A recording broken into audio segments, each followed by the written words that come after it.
சொல்லுங்க.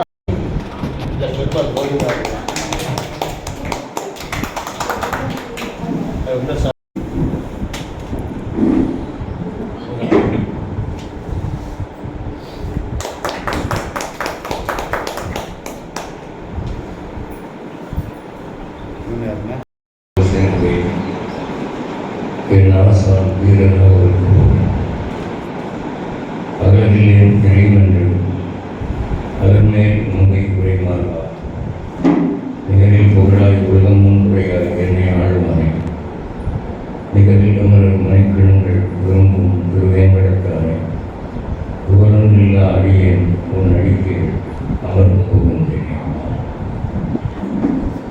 புதுச்சேரியிலிருந்து என்னை அழைத்து வந்து இங்கு அமர செய்திருக்கிற நண்பர் தமிழ் செம்மல் வார்த்தை பணிச்செல்வர் கவிதை முரசு ஞானப்பிரபும் எழுத்தாளர் கவிஞர் பட்டிமன்ற பேச்சாளர் வாரியார் தாசன் திரு லக்ஷ்மிபதி அவர்களே, அவருடைய உடன்பிறந்த சகோதரிகள் திருமதி கௌசல்யா அவர்களே, திருமதி பத்மாவதி அவர்களே, இவர்கள் இருவரும் வெளிநாட்டிலிருந்தும் என்னுடைய வீடியோக்களை பார்த்து மிகுந்த ஆர்வம் கொண்டு திரு லட்சுமிபதி இந்த நிகழ்ச்சியை ஏற்பாடு செய்ய ஒரு உந்து சக்தியாக இருந்து ஊக்குவித்தவர்கள் அவர்களுக்கு என்னுடைய பணிவான வணக்கம். மற்றும் திரு லட்சுமிபதியினுடைய குடும்பத்தினரே, திரு டி சரவணப்பிள்ளை, காலம் சென்ற திரு டி சரவணப்பிள்ளை அவர்களுடைய முதலாம் ஆண்டு நினைவு விழாவை முன்னிட்டு இந்த நிகழ்ச்சி நடத்தப்படுகிறது. இதிலே கலந்து கொள்ள வந்திருக்கும் ஆர்வலர்களே, இங்கு அமர்ந்திருக்கும் முக்கியஸ்தர்களே, என்னை பற்றி என் தகுதிக்கு மீறி முன்னுரை வழங்கிய தமிழ்துறை தலைவர் திரு பொன் செல்வகுமார் அவர்களே, திரு விஏஓ அவர்களே, திரு லட்சுமிபதி அவர்கள் என்பால் உள்ள அன்பினாலே சில மிகையான வசனங்கள் கூறினார். அவற்றுக்கெல்லாம் எனக்கு கருதியிலே என்று நான் நினைக்கிறேன். இருப்பினும் உங்கள் மத்தியிலே அமர்ந்து உங்களிடம் சில வைணவ கருத்துக்களை பகிர்ந்து கொள்ளக்கூடிய வாய்ப்பினை முன்போதும் வைக்கிறேன். அதை நான் பெருமையாக நினைக்கிறேன். எனவே உங்கள் அனைவருக்கும் நன்றி கூறி இந்த சிறு சொற்பொழிவை தொடங்கலாம் என்று தீர்மானிக்கிறேன். பாகவதம் தான் நான் பேசணும் அப்படின்னு கருத்து சொன்னதாக லட்சுமிபதி சொன்னேன். காரணம் என்ன அப்படின்னா, இறந்தவர்களுடைய ஆத்மசாந்தி பாகவத உபன்யாசத்தினாலே நிகழ்கிறது என்று ஒரு பிரசித்தமான கருத்து. இது தவிர நான் பாகவத சப்தாகம் 7 நாள் பேசி அந்த பதிவுகள் என்னுடைய யூடியூப்பில் இருக்கு. பாகவத சப்தாகம் முதல் நாள், 2ஆம் நாள், 3ஆம் நாள் அதையெல்லாம் அவர்கள் கேட்டிருக்காங்க. எனவே 7 நாள் நமக்கு சொல்ல முடியாட்டியும் ஒரு நாளாவது தகப்பனாருடைய ஆன்மசாந்திக்காக அதை ஏற்பாடு செய்ய வேண்டும் என்ற ஒரு ஆன்மீக நோக்கத்தை வெளிப்படுத்தினாங்க. இதில் இந்த பாகவதத்தினுடைய சிறப்பாக பல விஷயங்கள் சொல்லலாம். இதில் வியாசர் ஒரு இடத்துல சொல்ற பாகவதத்தினுடைய ஒரே ஒரு நல்ல கவனிக்க, ஒரே ஒரு ஸ்லோகம் இல்லை, ஒரே ஒரு எழுத்து, ஒரே ஒரு எழுத்தை ஒருவன் கேட்டான் அவனுக்கு மறுஜன்மம் இல்லை, அவன் முக்தி அடையும் அப்படின்னு சொல்லியிருக்கேன். அதை நான் ஸ்லோகத்தில் வாசிக்கிறேன்.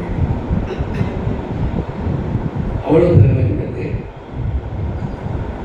இது என்ன சந்தர்ப்பத்திலே எழுதப்பட்டது, யாரால் எழுதப்பட்டது, இதனால் பயனடைந்தவர்கள் யார், இதனால் நாம் அடைய போகிற பயன் என்ன என்பதையெல்லாம் இந்த சிறிது நேரத்திற்குள் உங்களுக்கு நான் தெரிவிக்க ஆசைப்படுகிறேன். வியாசர் உங்களுக்கெல்லாம் தெரியும், நம்ம வேதங்களையெல்லாம் தொகுத்த ரிஷிகளில் சிறந்தவர் வியாசர். நம்ம நாட்டில் எத்தனையோ ஆயிரக்கணக்கான மகரிஷிகள் இருந்தார்கள், இருக்கிறார்கள். ஆனால் கோபமே வராத ஒரு மகரிஷி இருக்கிறாருன்னா அவர் ஒரே ஒருத்தர் தான். அவர் யார் தான்? வியாசர். மற்ற எல்லா மகரிஷிகளும் பிடி சாவுன்றோம். நீங்களே போய் ஏதாவது ஒரு ரிஷி விஸ்வாமித்திரர்கள் வசிஷ்டரை போய் பார்த்து அவர் தவறு செஞ்சுட்டு இருக்காரு, இந்த சான்ஸை பயன்படுத்தி நம்ம ஒரு வரம் கேட்கலாம் அப்படின்னு வெளில போய் தொடைய அசைச்சு, சாமி நான் எக்கச்சக்கமாக லோன் போட்டு வீடு கட்டிட்டேன், லோன் அடைக்க முடியல, ஒரு ஆசீர்வாதம் பண்ணுங்க அப்படின்னு கேட்டிங்கன்னா அவர் ஆசீர்வாதம் பண்ணுறாரோ இல்லையோ அது வேறு விஷயம். என் தவத்தை கெடுத்தாயடா பாதி, பிடி சாவு, நீ கல்லாய் போவையாக, உங்களுக்கு வர கிடைக்காத சாவம் தான். அது மனிதர்களுடைய குணம். அதனால் மனிதர்களை பார்த்தா நமக்கு அதிர்ஷ்டம் கிடைக்கும் போது நினைக்காதீங்க. நான் தான் மனிதர் பார்த்தா ஒதுங்கி போயிடுவேன், பயமாக இருக்கும். ஏன்னா மனிதர்கள் வரமுறையை விட சாபம் கொடுத்தது தான் அதிகம். ஆனால் கோபமே வராத ஒரு மனிதர் இருக்கிறார் அப்படின்னா வியாசர் தான். அவருடைய வரலாற்றில் எங்கேயாவது யாரையாவது சந்திச்சிருக்கிறாருன்னா அப்படி ஒரு ஆச்சரியமான சான்று சொல்லப்படும். இந்த வியாசர் என்ன பண்ணினார்? மகாபாரதம் எழுதினார். ராமாயணம் எழுதினது வால்மீகி, உங்களுக்கு தெரியும், டிவி சீரியலில் பார்க்குறீங்க. மகாபாரதம் வந்து எழுதினது வியாசர். அந்த வியாசர் வந்து மகாபாரதம் எழுதி முடிச்ச பிறகு அவருக்கு இருந்த மன நிம்மதியெல்லாம் போச்சு. ரொம்ப டிப்ரெஸ்டாக உட்காந்துருக்காங்க. நமக்கே கூட எந்த விதமான காரணமும் இல்லாமல் மனசில் ஒரு அழுத்தம். நீங்கள் மெட்ராஸ் பீச்சில் போய் பார்த்தீங்கன்னா அங்கே சுண்டல் சாப்பிட்டு உட்காந்துருக்கவங்க பெரும்பாலும் முகத்தில் இந்த இடத்துல இரு கோடுகள் போட்டு உட்காந்துருக்காங்க. இப்படி உட்காந்துருக்காங்க. என்ன ஏன்னா நான் போய் நானே ஒரு நிம்மதி இல்லாமல் உட்காந்துருக்கேன். 1000 குடுங்கள் மண்டைங்க, பொண்ணுக்கு கல்யாணம் ஆகலை, பையன் ஒரே கிளாஸில் 5 வருஷம் இருக்கான், வாங்கின லோன் அடையில, பக்கத்து வீட்டில் போய் போனான், ஏற்கனவே போட்டான், எதை பார்த்தாலும் பிரச்சனை. நான் என்ன செய்யணும்? அப்போ பிரச்சனை இல்லாத மனிதனே இல்லை என்கிற மாதிரி ஒரு சூழலிலே மனிதர்கள் மன அமைதியை இழக்கிறாங்க. நான் பல பேர்கிட்ட எங்கள் நண்பர்கிட்ட சொல்லுவேன், அதிர்ஷ்டத்தில் மிகப்பெரிய அதிர்ஷ்டம் எதியாகும். ஏன்னா அஷ்டலட்சுமின்னு சொல்கிறாங்கல்ல, காசு கொடுக்குறான் 1 லட்சுமி, உள்ள கொடுக்குறான் 1 லட்சுமி, நிலம் கொடுக்குறான் 1 லட்சுமி. அதில் எந்த லட்சுமி உங்களுக்கு வேணும் அப்படின்னு கேட்டால் பெரும்பாலும் காசு, கனகலட்சுமி தான் வேணும், தனலட்சுமி தான் வேணும்பாங்க. பிள்ளை இல்லாதவங்க சந்தான லட்சுமி வேணும்பாங்க. விவசாயிகள் வந்து தானிய லட்சுமி வேணும்பாங்க. வீட்டில் இருக்கிறவங்க வீரலட்சுமி வேணும்பாங்க. ஆனால் என்ன கேட்டால் இந்த 1 லட்சுமியுமே வேண்டாம். நமக்கு முக்கியமாக தேவையான லட்சுமி சாந்த லட்சுமி. மனசில் அமைதி இருக்கணும். படுத்தா உடனே தூக்கம் வரணும். சாப்பிடும்போது வேறு கவலை இருக்கக்கூடாது. சாப்பாட்டை ரசித்து சாப்பிடக்கூடிய நிலைமை அது என்ன புரிஞ்சிருக்கு? பல பேருக்கு இல்லை. மனக்கவலை இல்லாத வாழ்க்கை. வள்ளுவர் சொன்ன மனக்கவலை மாற்றல் அரிதுன்னு. எதை வேணாலும் மாற்றிடலாம், வறுமையை மாற்றிடலாம், நோயை மாற்றிடலாம், மனசில் நிம்மதி இருக்காதியா? அதுதான் முக்கியம். பெரிய பெரிய கோடீஸ்வரன்லாம் தக்கவர் படிச்சுட்டு போனான் இந்த மன அமைதி இல்லாமல். அந்த மன அமைதி எதில் கிடைக்கும்? இறையருளால் கிடைக்கும். இறையருள் எப்போ கிடைக்கும்? நேரிய வாழ்வு. இவர் சொன்னாரே, ஒரு கார் கூட இல்லாமல் வாழ்க்கை. கார் இல்லாட்டின காரை விட உயர்ந்தது தேர், தேரை விட உயர்ந்தது மன நிம்மதி. அவர் மனசில் ஒரு சாந்தி. அது நிச்சயமாக பகவான் கொடுக்குறான். நேர்மையாய் நடக்கிறவர்களுக்கு கிடைக்கும் பரிசு. அந்த நிம்மதியை இழந்தால் வியாசர் மகாபாரதத்தை எழுதின பிறகு அது இருந்த நிம்மதி போச்சு. அப்போ வந்து அந்த பக்கம் நாரதர் வந்தார். வந்தவுடனே போய் நாமெல்லாம் மகிழ்ச்சிகள் இல்லையா, நமக்கு முன்னாடி கொடுக்கலாம் கிடையாது, கவலைக்கு காரணமே இல்லை அப்படின்னு அப்படி உள்ள உட்காந்துருக்கு கிடவு போகிற மாதிரி அப்படின்னா நான் மகாபாரதம் எழுதினா அது புண்ணியமான கதை நினைச்சு எழுதினேன். ஏன்னா வில்லிபுத்தராழ்வார் பாரதத்தில் அவர் வில்லிபுத்தராழ்வார் சொல்ல, மண்ணும் மாதவன் சரிதமும் இடையிடை வரும் என்னும் ஆசையால் யானது இயங்குவதற்கு இசைந்தேன். கூட கூட கிருஷ்ண கதையும் இதில் வருது, அதனால நான் அதை எழுத சம்மதிச்சேன். அவன் சொல்கிறாரு, அது மாதிரி கிருஷ்ண கதையெல்லாம் அதில் இருக்குதுன்னு நான் எழுதினா உள்ள நிம்மதி போச்சு. அப்போ நான் சொன்னேன், ஓய் கிருஷ்ணகதை அதில் இருக்குது, ஒத்துக்கிறேன். கிருஷ்ணகதை மட்டும்தான் இருக்குது. அதில் மெஜாரிட்டி எந்த கதை இருக்குது? பாண்டவர் கதையும் கௌரவர் கதை. அவன் எப்படி சூதாடினா, இவன் பொம்பளை சேவை அவன் தான், இதானே இதில் முக்கியமாக இருக்குது. கிருஷ்ண கதைன்னா 10% தனியாக வருது. அடுத்து இந்த மகாபாரதம் எழுதும்போது நீங்கள் கேள்விப்பட்டிருப்பீங்க, வால்மீகி ராமாயணத்தை அவரே எழுதினார். அதே சமயத்தில் சீடர்கள் டிக்டேட் பண்ணுவார், எழுதுவாங்க. இவர் எப்படி எழுதினார்னா, நான் கவிதை எழுதி சிந்திச்சுக்கிட்டே எழுதுனா எனக்கு வேகம் தடைப்படும். அது ஐயா போல கவிஞர்களுக்கு தெரியும். அவங்களே உட்காந்து எழுதினாங்கன்னா யாராவது நான் சொல்லி எழுதினா தேவை அப்படின்னு நினைப்பாங்க. கவிஞர் கண்ணதாசன் எப்போதுமே பஞ்சவர்ணத்தில் கூட்டிகிட்டு போகக்கூடாது. இவர் எழுதவே மாட்டார். அவர் வாழ்க்கை கண்மூடி சொல்லுவார், எழுதுவார். அப்போ தான் போக்கு தடை இல்லாமல் இருக்கும். அதில் ஒரு ஸ்டெனோ வேணும். இப்போ நாம இருந்தால் பத்திரிகைகள் விளம்பரத்துக்கு கொடுப்போம், ஷார்ட் ஹேண்டு டைப் ரைட்டிங் படித்த ஒரு ஸ்டெனோ தேவை அப்படின்னு. அவர் எங்கே போவார்? ஸ்டெனோ.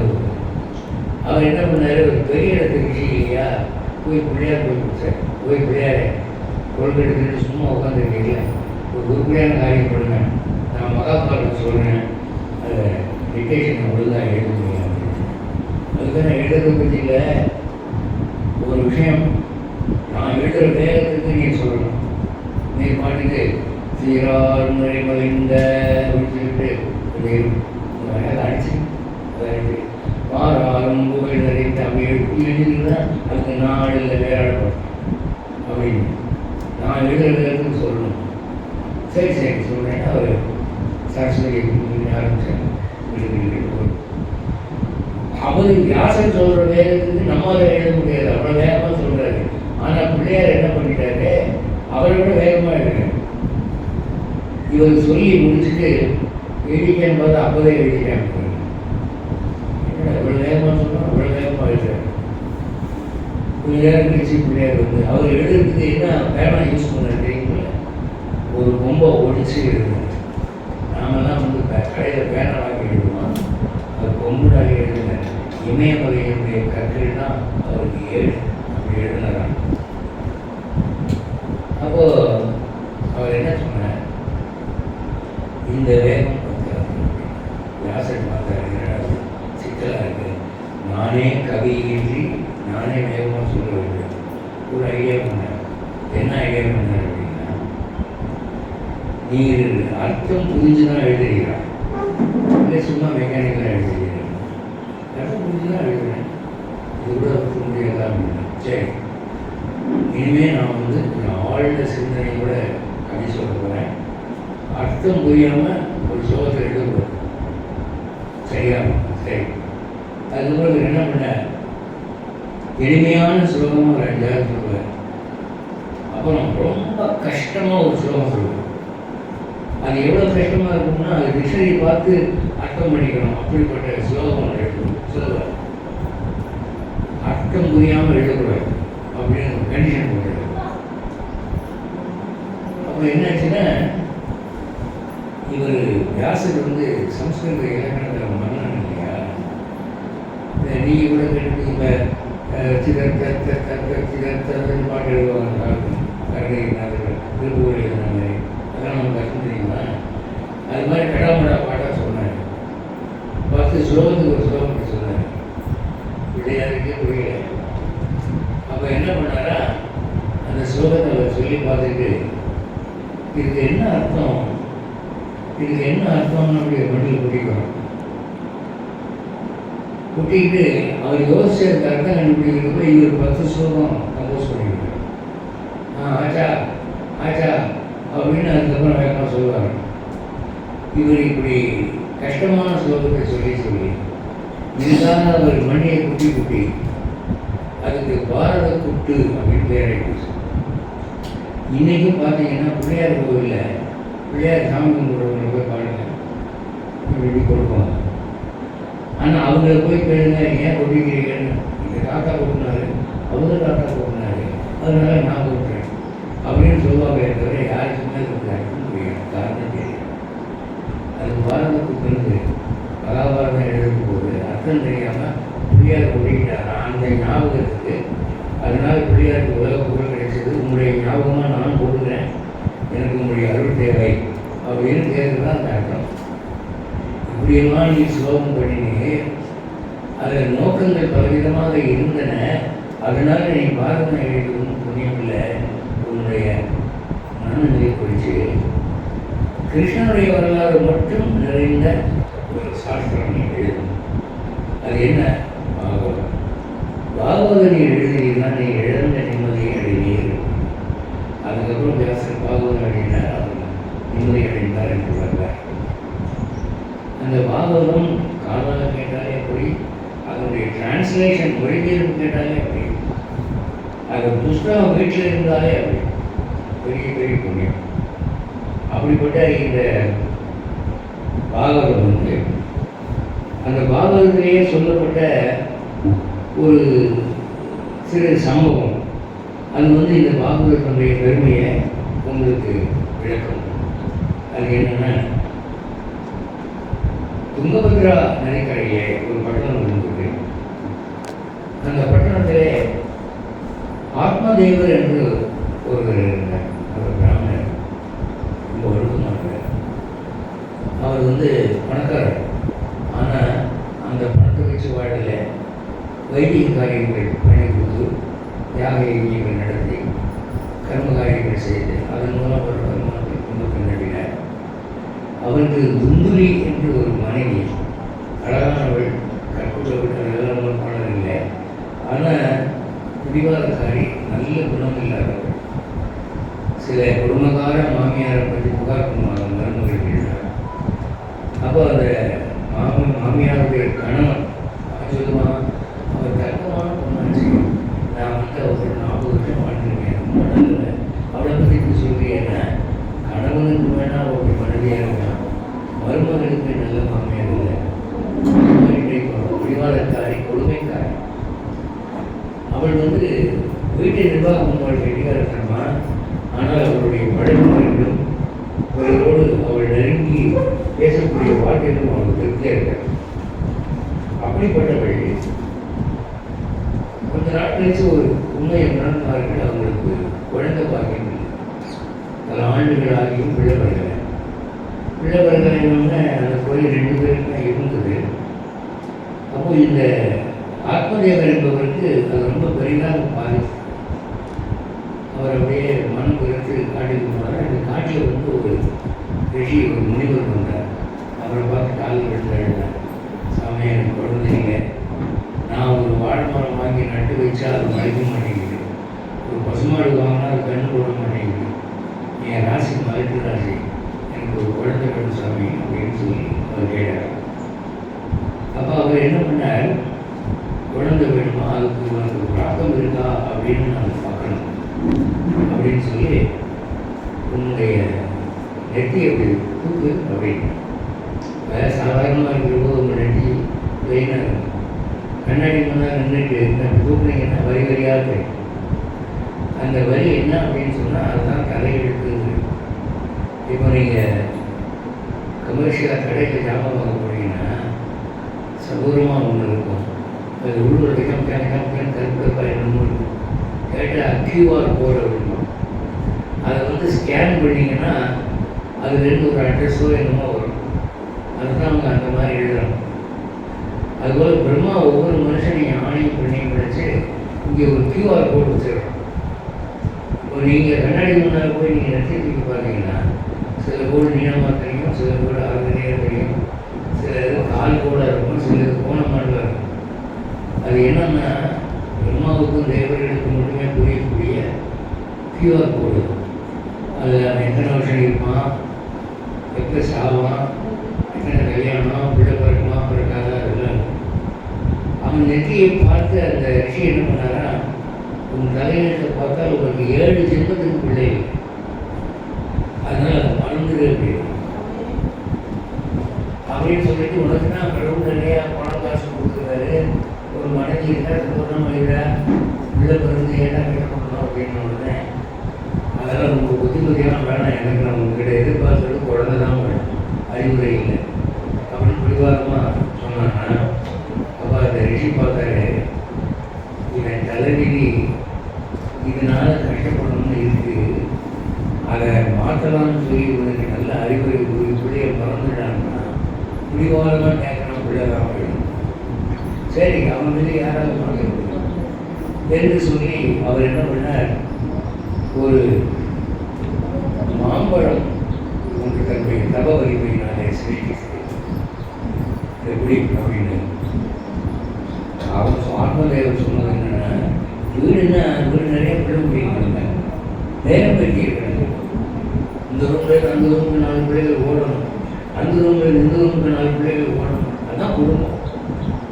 யாரும் இல்லாமல் புருஷன் முன்னாடி மட்டும் அம்போன்னு உட்காந்துருக்காரு, அது வாழ்க்கை எனக்கு நிச்சயமாக பிள்ளை வேணும், இந்த பழத்தை நான் என்ன செய்யணும்னு சொல்லுங்க, இந்த பழத்தை உன் மனைவிக்கு கொடுத்து சாப்பிட சொல்லு, ஆனால் குழந்தை பிறக்கிற வரைக்கும் பொய் சொல்லக்கூடாது, உண்மையான எண்ணம் கூடாது, ஒரு நாளைக்கு ஒரு வேளை தான் சாப்பிடும், அப்போ குழந்தை பிறக்கும் அப்படின்னு சொல்லி சரின்னு அந்த பழத்தை வாங்கிட்டு போய் தன்னுடைய மனைவியிடம் கொடுத்து நடந்ததை எல்லாம் சொன்னாங்க. அப்போது அந்த பொம்பளை அதை பார்த்துட்டு, இது வந்து நிறைய கண்டிஷனோடு வந்துருக்கு, பழம் சாப்பிட்டா பிள்ளை பிறகுன்னா பரவாயில்ல, பொய்யே சொல்லக்கூடாது, பொய் சொல்லாமல் இருக்க முடியுமா, நீங்கள் ஒவ்வொரு நாளும் ராத்திரியும் படுக்கையில் படுத்துட்டு இன்றைக்கி நான் பொய்யே சொல்லாமல் இருந்தேன்னா அப்படின்னு கேளுங்க, உங்களை நீங்களே கேளுங்க, அப்படின்னாள் அநேகமாக இருக்காது. எதில் ஒருத்தர் வந்து ஏவா என் கல்யாணத்துக்கு வர வேண்டாங்க, நான் பத்திரிகை வச்சுக்கலாங்க வந்தியா அப்படின்னு அவனை பார்த்தா தான் பத்திரிகை ஞாபகம் வரும்.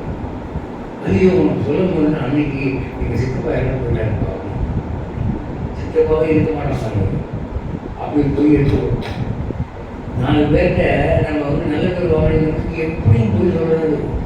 ஒரு வியாபாரிகிட்ட போய் பாருங்க, ஒரு தங்க நகைக்காரர் சொல்கிறாருங்க, என்கிட்ட நாங்கள் 1 பவுன் நகை விற்றா எங்களுக்கு ₹1.85 லாபம் கிடைக்கும். எப்படி 1 பவுன் நகை விற்றா ₹1.85 லாபம் கிடைக்கும். ஆமாங்க இருக்கும், மற்றவங்கெல்லாம் ₹1.40 கிடைக்குதுன்னு சொன்னாங்க அப்படின்னு சொல்லிட்டு வந்துட்டேன். அவங்க எப்படி தங்கம் செய்கிறாங்க, என்னென்ன கலக்கிறாங்க, எப்படி அவங்க பணம் சம்பாதிக்கிறாங்க, நகைக்காரங்கன்னா ஏன் கோடீஸ்வரனாக இருக்காங்க, எல்லாம் எனக்கு தெரியும். எந்த வியாபாரிகள் உண்மையை சொல்கிறாங்கன்னா, சில பேர் நான் நஷ்டத்துக்கு விற்கிறேன் இப்படிமா சொல்லி கஸ்டமர் தெரியல சரக்கு கட்டி விடுறேன். அப்படி பார்க்கும்போது பொய்யை சொல்லாமல் எப்படி இருக்க முடியும், இந்த பொம்பளை யோசிச்சா பொய் சொல்லாமல் நம்மளால் இருக்க முடியாது. அடுத்தாப்புல குழந்தை பிறகுக்கு தான் அந்த பொம்பளைக்கு ஆண்டவன் என்ன பண்ணிட்டா வயிற்றை பெருசாகிறான், கர்ப்பவதிகளா ஆக நல்லாவா இருக்குது. ஒரு பொண்ணு அழகாக கவர்ச்சியாக இருந்து லோஹிட்ஸ் கட்டிட்டு போனால் சூப்பராக இருக்கான், அப்படி இல்லாமல் வயிறு பெருசாக வீங்கி நேராக நடக்க மாட்டாமல் இப்படி பின்பக்கமாக சாஞ்சிக்கிட்டு ஓட முடியலை, அது சாப்பிடக்கூடாது இது சாப்பிடக்கூடாது இதெல்லாம் சரிப்படாது என்று சொல்லி தன் தங்கையிடம் இந்த விஷயத்தை சொன்னார்.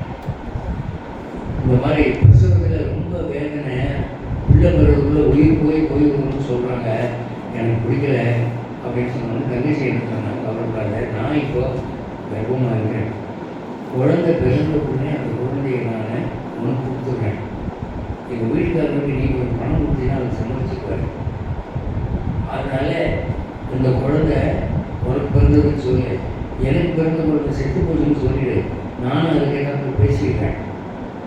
அதுக்கப்புறம் வந்து இந்த கர்ப்பவதி ஆகிற கஷ்டம் அவனுக்கு இல்லாமல் போயிடும். இப்போ இந்த மாம்பழத்தை என்ன பண்ணுறது அப்படின்னா, ஒரு மாட்டுக்கு போடு, மாட்டுக்கு போடு அப்படின்னு சொன்னோடனே அவள் அந்த மாம்பழத்தை மாட்டுக்கு கொடுத்தாங்க. இப்போ என்னாச்சுன்னா, தங்கச்சியுடைய குழந்தை பிறந்த உடனே அது தூக்கி வந்து இது வந்து எனக்கு பிறந்த பிள்ளை, நான் வந்து பால் கொடுத்தது வளர்க்கணும், நிறைய பற்றி நான் பார்க்க வேண்டியது, நான் பிறந்து வீட்டுக்கு போயிட்டு தங்கச்சியோட போயிருக்கான். ஆத்மதேவருக்கு சந்தேகமும் அல்ல. ஆத்மதேவர் வந்து தங்கச்சி புருஷனுக்கு கொஞ்சம் பணம் கொடுத்து என் மனைவியை கொஞ்சம் பார்த்துட்டு அப்படின்னு. இந்த மாம்பழம் பசு தின்னுது இல்லையா, அது சாதாரண பழமா? ஒரு முனிவருடைய வந்திருக்கப்பட்ட தகவல்மை நிறைந்த பழம் இல்லையா? ஒரு குழந்தை உருவாயிடுச்சு. குழந்தை உருவான உடனே ஒரு குழந்தை ஆண் குழந்தை பிறந்தது. ஆனால் அது பசுவுக்கு பிறந்ததுனாலே காது ரெண்டும் பசுவின் காதுகளாக இருந்தது. அப்போ அவர் பார்த்துட்டு எங்கள் வீட்டு மாடு கண்ணு போட்டிருக்கியா, அது மனுஷ குழந்தை கண்ணு போட்டிருக்கு, நான் பிள்ளைகளுக்கு கட்டப்பட்டிருக்கு, என் மனைவிக்கு ஒரு பிள்ளை மாட்டுக்கு ஒரு பிள்ளை வந்திருக்கு. அப்போ அது மனிதனுடைய ஆசீர்வாதம் அவர் சந்தோஷப்பட்டு அந்த குழந்தைக்கு கோகர்ணன் பெயர் வச்சார். கோனா பசு, கர்ணன்னா காது, பசு காது உள்ளவங்க, கோகர்ணன் பெயர் வச்சார். இப்போ என்னாச்சுன்னா அந்த கோகர்ணன் மனிதனுடைய ஆசையினால் பிறந்தான். அதனால அவன் ஞானியாக இருந்தான், சாஸ்திரங்கள் படித்தான், ஒழுக்கமுள்ளவனாக இருந்தான், பாயத்திற்கு பக்தி உள்ளவனாக இருந்தான். ஆனால் தங்கையின் பிள்ளை எடுத்து இவ வளர்த்தாலே துந்துவி, அந்த பிள்ளைக்கு அதை துந்துகாரின்னு பேர் வச்சா மகா துஷ்டமாக வளர்த்தான். எந்த நல்ல பண்பும் கிடையாது. மற்ற பிள்ளைகளை பிடிச்சி கிணத்துல விளைவிடுவான், திருடுவான், பொய் சொல்லுவான், எல்லா சண்டாளமான வேலையும் பார்ப்பான். இதில் என்ன ஆச்சுன்னா நாடாக இந்த ஆத்மதேவர் பேசாமல் பிள்ளைகளாகவே இருந்திருக்கான் போட்டிருக்கேன். இந்த முனிவர் பேச்சை கேட்காம நான் பிள்ளை வேணும்னு சொல்ல போய் பிறந்த பிள்ளை இவ்வளவு துஷ்டமான பிள்ளையாக இருக்கேன்னு அழுது கண்ணீர் பிடிச்சார். அப்போது இந்த துந்துகாரியினுடைய துஷ்டமான வாழ்க்கை முறையை பார்த்து கோகர்ணன் சொல்லி அவர் எழுதும்போது கோகர்ணன் சொன்னால், அப்பா இந்த மகன் பிள்ளை அண்ணன் தம்பி இதெல்லாம் மாறி இந்த உறவுகள்லாம் நிலைத்ததில்லை. இதே கவலைப்பட்டு இருக்கிறீங்க. அவன் ஒரு ஆத்மா, நீங்கள் ஒரு ஆத்மா, ரொம்பாவது கழிக்கிறான் விடுங்க அப்படின்னு சொல்லி ஞான உபதேசம் பண்ணதே அவருக்கு ஞானம் ஏற்பட்டு காட்டுக்கு தவம் செய்ய போய் அங்கே போய் பகவத் ஞானத்தினாலே என்னாச்சு, அவர் முக்கிய நெருக்கடி அதனால அதோட போய் போச்சு. இந்த துண்டுகாரி இருக்கிறாங்க, அவன் மகாவிஷ்ணனாக இருக்கிறான்னு சொன்னான் இல்லையா, அவன் ஆள் வளர்ந்து மீசம் படைச்ச பிறகு எந்த விதமான நல்லொழுக்கமும் இல்லாமல் வேசிகளோடு அலைந்து தெரிந்தான்.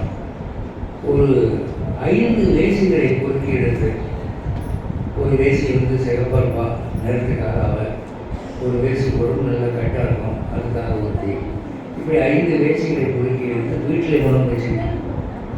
வீட்டில் குணம் வச்சு அவங்க அம்மாவை அடின்னு அடித்து அப்பாவுடைய காசெல்லாம் எங்கே இருக்கு சொல்லு அப்படின்னு கேட்டு அவன் செட்டே போயிட்டான், கிணத்துல வச்சுட்டு போயிட்டான். இப்போ இந்த 5 பெண்களோட இவன் சல்லாபமாக இருக்கிற போது அந்த 5 பெண்களும் என்ன டெய்லி பணம் கேட்பாங்க. நகை கொண்டா, பட்டு சேவை கொண்டா, அது என்ன பண்ணுவாங்க, ஊரை போய் அடித்தான், வீடு வீடாக போகுது, திருடினா போய் அடித்தான்.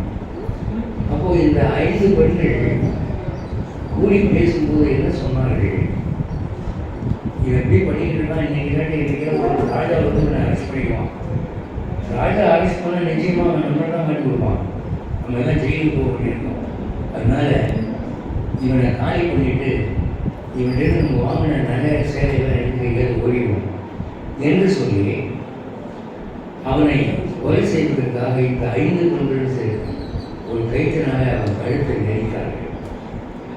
ஆனால் அவன் எவ்வளோ ஸ்ட்ராங்காக இருந்தான்னா இந்த 5 பொம்பளைங்க கைத்தினால் இருக்கியும் கூட அவன் சாகவில்லை, உயிர் பிரியவில்லை, மயக்கம் போட்டு விழுந்தான். அப்படிதான் உடனே இந்த 5 பொம்பளைகள் என்ன பண்ணாங்க, கொல்லிக்கட்டை எடுத்துட்டு வந்து அவன் மூஞ்சியை வச்சு எண்ணெயை ஊற்றி நல்லா பற்ற வச்சு அந்த நெருப்பினுடைய உக்கிரமாக அவன் அவன் சேர்த்து.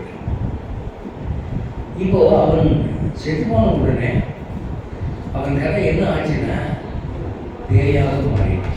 இந்த பிரேதம்னு சொல்கிறாங்க, அதாவது நல்ல சாவு சாகாதவர்கள் பேயாக அடைவார்கள். தூக்கு மாட்டில் சாகிறவங்க, ஆக்சிடென்ட்டில் சாகிறவங்க, கொலை செய்யப்படுறவங்க, இவங்கெல்லாம் ஆவியாக அடைவாங்க, பிசாசாக அடைவாங்க.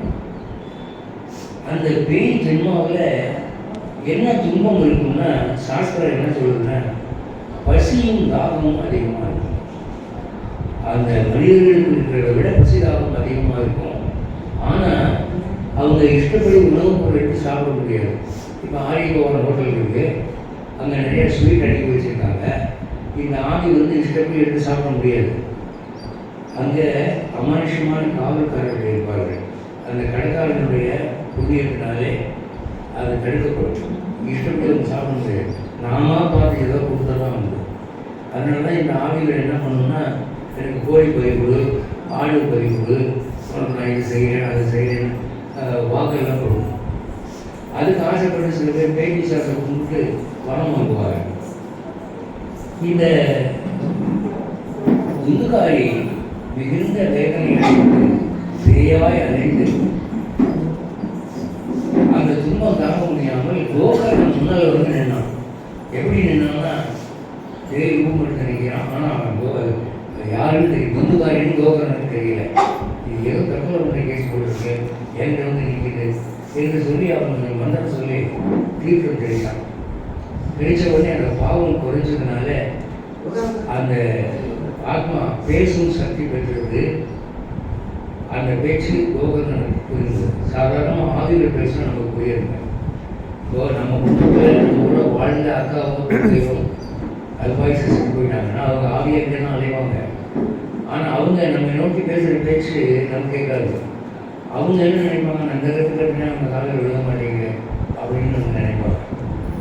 அதனால அது நம்ம காத்தில் விழுகணும்னா அதுக்கு ஒரு புண்ணியம் வேணும். இந்த கோகர்ணன் தன்னுடைய மந்திர மகிமையினாலே தீர்த்தம் தெரிவிக்கவே அவன் பேச தொடங்கினான். அந்த பேச்சு இவனுக்கு புரிந்தது. அப்போ அந்த ஆவி என்ன சொல்லிச்சு, புதுக்காரி கோகர்ணா எனக்கு தெரியலையா, நான் தான் அவங்க பிரதர், நான் வந்து புதுக்காரி பண்ணாத அறாவடியெல்லாம் பண்ணிட்டு பேயா அலைகிறேன், பசிதாகம் தாங்க முடியல, எனக்கு ஏதாவது சாந்தி பண்ணுறாங்க அப்படின்னு கேட்குது. இவருடைய கருடபுரம் சொற்பொழிவுக்கு போகிறேங்க. செத்தவங்க நாம் நினைக்கிறதே கிடையாது. கொஞ்சம் பாவி அப்படின்னு அன்னையோட கையை கழுவி கொடுத்துருக்கோம். ஆனால் அவங்க ரொம்ப கஷ்டப்படுறாங்க. இறந்தவங்களுடைய ஆவி அவங்களுக்கு நாம் ரொம்ப கடமைப்பட்டுருக்கோம். ஒவ்வொரு அமாவாசைக்கும் செய்யணும், ஏதாவது யாரும் செய்கிறது இல்லை. இன்றைக்கி நாட்டில் வியாதிகள் அதிகமாக இருக்குன்னா காரணம் அதுதான். அப்போது எனக்கு ஒரு சாந்தி செய்யணும்னு இவன் சொல்கிறான் கோகர்ணன், நீ செத்த உடனே உன் ஆன்மா சாந்தி அடையணுன்றதா கயா சேகரன் போய் ஸ்நானம் பண்ணினேனப்பா, பிரயோஜனம் இல்லையா, உனக்கு சாந்தி ஆகலையான்னா? நான் வாழ்ந்த வாழ்க்கைக்கு ஒரு கயா ஸ்நானம் பண்ணினா பத்தாது, 100 கயா ஸ்நானம் பண்ணாலும் பத்தாது. அவ்வளோ பாதனம் பண்ணியிருக்கேன்.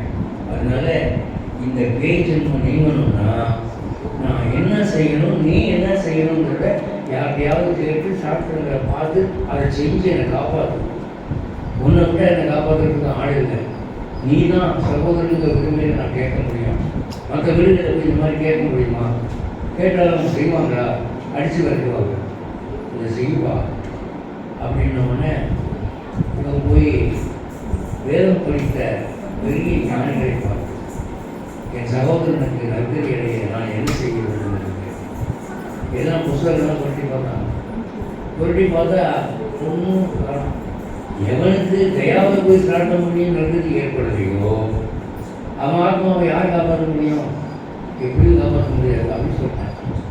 இவன் பார்த்தான், என்னை நம்பி பொறுப்பாக என்கிட்ட ஒப்படைச்சானே, என்னால் ஒன்றும் செய்ய முடியலையே என்று சொல்லி ஒரு நாள் என்ன பண்ணிட்டான், கோபத்தில் சூரியன் கிழக்கே தோன்றி மேற்கு நோக்கி போகிற போது பாதியிலே ஒரு மந்திரம் சொல்லி கிடைச்சான். அந்த சூரியன் நின்று போச்சு. சூரியனால் மேற்கொண்டு போக முடியும். சிலப்பதி காலத்தில் நீங்கள் படிச்சிருப்பீங்க. அன்னைக்கு வந்து கோவல் கொலைகின்ற உடனே ஞாயிறு இந்த சூரியனை பார்த்தா கேள்வி கேட்டார், என் கணவனும் கெடுவனும் அப்படின்னு கேட்டபோது சூரியன் சொன்னால் உன் கணவன் கெடுவன் இல்லை, எரியுங்கி போர், இந்த மதுரமான தீபத்தை எரி போவதால அப்படின்னு பதில் சொல்லுது. அப்போது நீங்கள் வந்து நாளைக்கு மொட்டை மாடியில் ஏறி தண்ணி தெரிச்சிங்கன்னா சூரியன் நிற்காது, நான் தெரிச்சாலும் நிற்காது. ஏன்னா அவங்கெல்லாம் மகான், அவங்க பேச்சு கிடையாது. சூரியன் நின்றுட்டான். என்ன பண்ணுங்க, என் சகோதரன் நெருங்கி இடைய வேண்டும். அப்போது அவன் 100 தயாசிரார்த்தம் இல்லையா, 1000 தயாசிரார்த்தம் வந்தாலும் அவனுக்கு நெருங்கி ஏற்படாது. அப்போ என்னதான் செய்யணும் அப்படின்னா, பாகவதம் 7 நாள் சொற்பொழிவு ஏற்படும். அவர் ஆகமான வேறு எதுக்கும் அடையாள நன்றி பாகவதம் என்று சொல்லி மறைந்து. அப்போ அப்போ அவன் என்ன பண்ணான், ஒரு அப்படின்னா ஒரு குறிப்பிட்ட நாள் வச்சான். 7 நாள் சப்த ஆகம், ஆகம்னா நாள், சப்தனா 7 நாள் ஆகம் இவனே சொல்லணும். இவன் படித்தவனே சான்ஸ்கிரிட் ஸ்காலர். அப்போது கிராமத்து ஜனங்கள்லாம் கூறினார்கள், இந்த மாதிரி பாகவதம் சொல்கிறாங்க. இதில் என்ன வேடிக்கைன்னா, அந்த காலத்திலே பாகவதம் சொல்கிறது ஆள் இல்லை, பாகவதம் சொல்கிற பழக்கமும் இல்லை. இவன் தான் முதல்னு பாகவதம் சொல்கிறான். அந்த செய்தி காட்டுத்தீயாக பரவியது. சுற்றுப்பட்டு கிராமத்தை சேர்ந்தவங்க எல்லாம் பாகவதம் சொல்கிறாங்களா, எந்த ஊர்லேயும் சொல்ல மாட்டாங்க, இந்த ஊரில் சொல்கிறாங்க அப்படின்னு சொல்லி கூட்டம் சேர்ந்து போட்டான். எக்கச்சக்கமாக அதை பற்றி சொல்கிறாரு பாருங்க. ஸ்ரீமத் பாகவதத்தை கேட்பதற்கு பல தேசங்களிலிருந்தும் பல கிராமங்களிலிருந்தும் மக்கள் வெள்ளமென வந்து திரண்டார்கள். அதில் சிலர் நொண்டிகளாக இருந்தார்கள், சிலர் குருடர்களாக இருந்தார்கள், சிலர் கிழவர்களாக இருந்தார்கள், பலர் அறிவில்லாதவர்களாக இருந்தார்கள். இருந்தும் தங்கள் பாவங்களை கழுவிக் கொள்வதற்காக அங்கே வந்து கூறினார்கள். இப்போ நீங்கள் ரெண்டு உட்காந்துருக்கிறீங்கன்னா இந்த இலவம்பாடியில் நீங்கள்லாம் புண்ணியம் பண்ணிக்கலாம். இந்த நேரத்தில் டிவியில் அருமையான சீரியல்லாம் ஓடிக்கிட்டு அதெல்லாம் விட்டுட்டு இங்கே வந்து உட்காந்துருக்கிறீங்க பாருங்க. அது என்னென்னா உங்கள் ஒரு நல்ல நேரம். அப்போது அவர் அடுத்த ஸ்லோகத்தில் சொல்கிறார் பாருங்க, சமாஜஸ்து மகாஜாத தேவ விஸ்மயக்காரட்டா. தேவர்களும் இயக்கும் வண்ணம் இருந்தது அந்த கூட்டம். தேவர்களும் பார்த்து ஆச்சரியப்பட்டானா. ஏண்டா நாடகம்னா உட்காருவாங்க, டான்ஸ்னா பார்ப்பாங்க, பாவலங்க இருந்த அவ்வளோ கூட்டம் அப்படின்னு தேவர்கள் ஆச்சரியப்பட்டாங்க. இப்போ இலவம்பாடி வாழ்க்கைக்கு மேலே அந்த தேவர்கள் ஆச்சரியப்படுவாங்க. ஏன்னா இலவம்பாடியில் பாதி இத்தனை பேர் உட்காந்து யார் எதிர்த்து போக மாட்டேங்கிறாங்க, என்ன செய்தி என்று அவர்களும் உட்காந்து ஆச்சரியப்படுவாங்க. ஏன்னா பாகவதம் சொல்றதும் கேட்கறதும் அவ்வளவு ரேரான ஒரு விஷயம். உண்முகாரி காற்று வழியில் இருந்ததனால் அவனால் உட்கார்ந்து கதை கேட்க முடியவில்லை. அவன் வந்து தொடர்ந்து அப்படின்னா இப்போ தொட்டனா என் கை உணர முடியுது, அவருக்கும் அந்த உணர்வு இருக்குது. ஆனால் அந்த ஆவியை நான் தொட்டேன்னா எனக்கும் உணர முடியாது, அந்த ஆவியும் உணர முடியும். இது போக மாதிரி ஒரு ஸ்ட்ரக்சர். அதுக்கு நாற்காலியில் உட்கார முடியல, தரையிலையும் உட்கார முடியல, எங்கேயும் ஒரு நிம்மதி இல்லாமல் இருந்தது. அப்போ அது என்ன பண்ணிச்சா, 7 கணு உள்ள ஒரு மூங்கில் இருந்தது. அந்த மூங்கில் போய் உட்காந்துச்சேன். மூங்கில் போய் உட்காந்து பாகவதம் கேட்க வேண்டியது. இந்த கோகர்ணன் என்ன பண்ணினா, சம்ஸ்கிருத பாகவதம்னு சொல்கிறான், அதை அப்படியே படிக்கிறான். எல்லாருக்கும் புரியுமா? அவர் பல கிராமங்கள் 2 விவசாயம் வந்திருக்காங்க, அவங்களுக்கு எப்படி புரியும்? அதனால் சம்ஸ்கிருதம் விளங்கிக் கொள்ளக்கூடிய ஒரு வைணவரை கூட்டி வந்து அவர் முன்வரிசையில் உட்கார வச்சார்.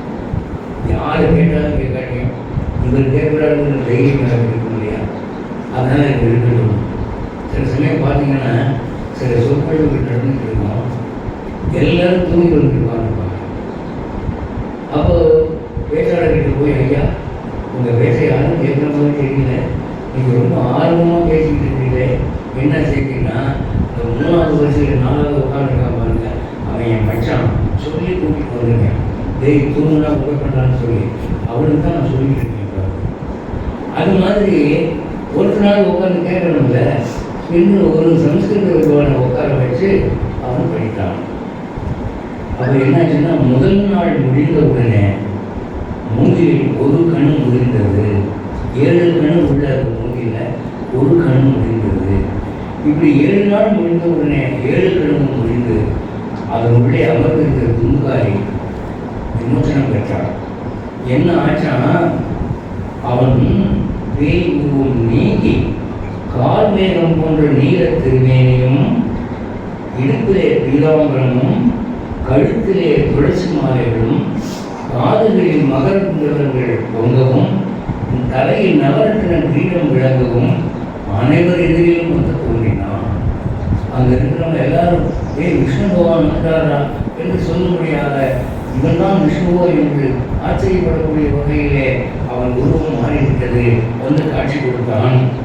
அப்போ வந்து அவன் சொல்கிறான், இந்த பாகவதத்தை பற்றி எனக்கு தெரியாதப்பா, நீ எப்படி கண்டுபிடிச்சேன்னு எனக்கு தெரியாது, நீ பாகவதம் சொல்ல சொல்ல என்னை விட்டு இந்த பாவம்லாம் பறந்து ஒன்று வேகத்தை பார்க்கணுமே இன்னும் ஏன்னு சொல்கிறான். சொல்கிறான் பாருங்க, ஸ்ரீமத் பாகவத்தை கேட்பது என்கிற போதே பாவங்கள் அனைத்தும் அந்தோ நமக்கு இறுதி காலம் வந்து விட்டது என்று நினைத்து நடுங்குகின்றன. அப்போது இப்போ நான் படிக்கிறது வந்து ஒரிஜினல் சான்ஸ்கிரிட் பாகவதத்தினுடைய ஒரிஜினல் தமிழ் மொழிபெயர்ப்பு. உங்களுக்கு சம்ஸ்கிருதம் புரியாததுக்காக தமிழ் மொழிபெயர்ப்பு படிக்கிறோம். அவன் சொன்னான், அவருடைய ஸ்டேட்மெண்ட்டு அனுபவிச்சுன்னு சொல்கிறான்.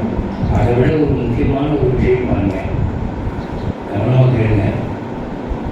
புண்ணியமான இந்த பாரத தேசத்திலே பிறந்தும் கூட ஸ்ரீமத் பாகவதத்தை எவன் கேட்கவில்லையோ அவன் பிறவி வீண் என்று தேவர்கள் முழங்குகிறார்கள். இந்தியாவில் வந்து பிறக்கிறதுங்கிறது சும்மா இல்லைங்க. நீங்கள் எந்த நாட்டிலையும் பிறக்கலாம், அமெரிக்காவில் பிறக்கலாம், ஆஸ்திரேலியாவில் பிறக்கலாம், அதெல்லாம் ஈஸி, நாய் கூட பிறக்கும். ஆனால் இந்தியாவில் வந்து பிறக்கணும்னா இது கர்ம பூமி. இங்கே எல்லாம் புண்ணிய நதிகள், மகான்கள் கன்னியாகுமரி தொடங்கி காஷ்மீர் வரை நடமாடிய நாடு. அன்றும் மகான்கள் ஆயிரக்கணக்கு. தெலுங்கில் ஒரு கீர்த்தனை சொல்லுவாங்க, எந்தளவு மகான்பாவரும் அந்தரிக்கு வந்தனம் அப்படின்னு. எவ்வளவு மகான்கள் இருக்கிறார்களோ அவ்வளவு பேருக்கு நான் வணங்குகிறேன். நீங்கள் ஊருனா போங்க, இந்த ஊர் பக்கம் யாராவது மகான் இருந்தாலும் கேளுங்க, நிச்சயமாக பெற சொல்லுவாங்க. ஒரு ராகவேந்திரர், ஒரு வியாசர், ராமன், எத்தனையோ பேர் கணக்கில்லாமல் வாழ்ந்து நடந்த ஊர். ராமன் சீதையை தேடி அங்குலம் முதலமாக இந்த இந்தியாவை அளந்திருக்கிறான். அப்படிப்பட்ட நாடு இது. இந்த நாட்டில் பிறக்கிறதுக்கு பாக்கியம் வேணும். பல நாடுகளில் பிறந்து சேர்த்து கடைசியாக அவன் இந்தியாவில் வந்து பிறக்கிறான். அப்படி இந்தியாவில் வந்து பிறந்து ஒருத்தன் பாகவதம் கேட்க மாட்டேங்கிறான் அப்படின்னு சொன்னால் அவனை மாதிரி ஒரு முட்டாள் பார்க்க முடியுமா என்று கேட்கிறார். அஸ்மின் வை பாரதே வர்ஷே சூரியவில் தேவ சம்சதி அகலாஸ்ராமினாம் பும்சாம் நிஷ்கலம் ஜன்மதீர்த்திகம். இந்த இந்தியாவில் வந்து பிறந்தும் கூட ஒரு புண்ணிய கதையை கேட்க வெறுப்படைகிறவன் மகாபாவி அப்படின்னு சொல்கிறான்.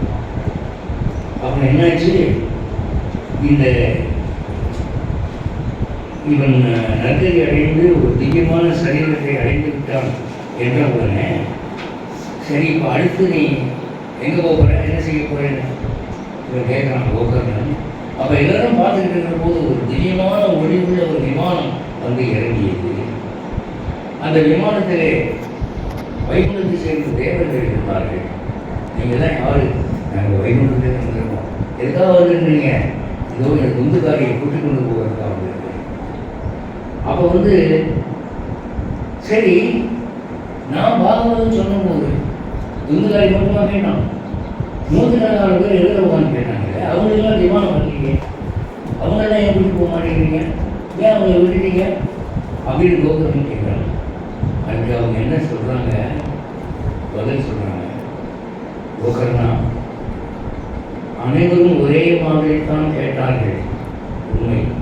ஆனால் இவன் ஒருவன் தான் மனம் ஊன்றி கேட்டான், மற்றவர்கள் அப்படி கேட்கவில்லை. ஏன்னா இங்கே உட்கார்ந்து ஒரு ஆன்மீக சொற்பொழிவு நடந்துட்டு இருக்கிற போதே மனசு அலப்பாயுது. செருப்பை வெளியிட்டு வந்திருக்கிறேன், திரும்பி போகிறது செருப்பு இருக்குமா, கிராமத்தாய்ங்க எடுத்தால் 8 ரூபாய்ங்க, புது செருப்பு நேராக வாங்கினேன், அப்படி எத்தனை பேர் மனசுக்குள்ள ஓடிட்டு இருக்கு. அதனால ஒருத்தர் உட்காந்துருந்தா போதுமா? அவனுடைய மனசு இங்கே இருக்கா, கவனம் இங்கே இருக்கா? இல்லை. இவன் துந்துகாரி ஒருத்தர் தான் அப்படி கேட்டான், அதனால் அவனுக்கு மட்டும்தான் விமானம் அப்படின்னு அவங்க சொன்னார்கள். அதை அனைத்து மக்களும் கேட்டார்கள். உடனே அந்த விமானம் போயிருக்கிறது, துந்துகாரியை கூட்டிட்டு எல்லாரும் சேர்ந்து கோகர்ணனை பார்த்து, சாமி இன்னொரு தடவை நீங்கள் சொல்லுங்க, இந்த பாகவதம் இன்னொரு தடவை சொல்லு, இந்த விஷயம் அப்படியே அந்த பக்கம் இந்த பக்கம் திரும்பி பார்க்காம உங்களே பார்ப்போம், கவனமாக கேட்போம், ப்ளீஸ் சொல்லுங்க என்று எல்லாரும் கேட்க அவர் மறுபடியும் ஒரு ஆவணி மரத்தை அதேபடி பாகவதம் சொன்னான். சொன்ன பிறகு என்ன ஆச்சான், ஒரு விமான கூட்டமே வந்தோம், ஏகப்பட்ட விமானம். இப்போ வரும்போது சார் வந்து வேலூர் ஏர்போர்ட்டை காமிச்சார். வேறு இருந்தாங்க ஏர்போர்ட்டு, வேணும் வர்றது கிடையாது, ஆளும் வர்றது கிடையாது. இந்திரா காந்தி ஒரு பேர் வந்ததாக எனக்கு ஞாபகம், அதுக்கப்புறம் ஒருத்தரும் வரல அப்படின்னு.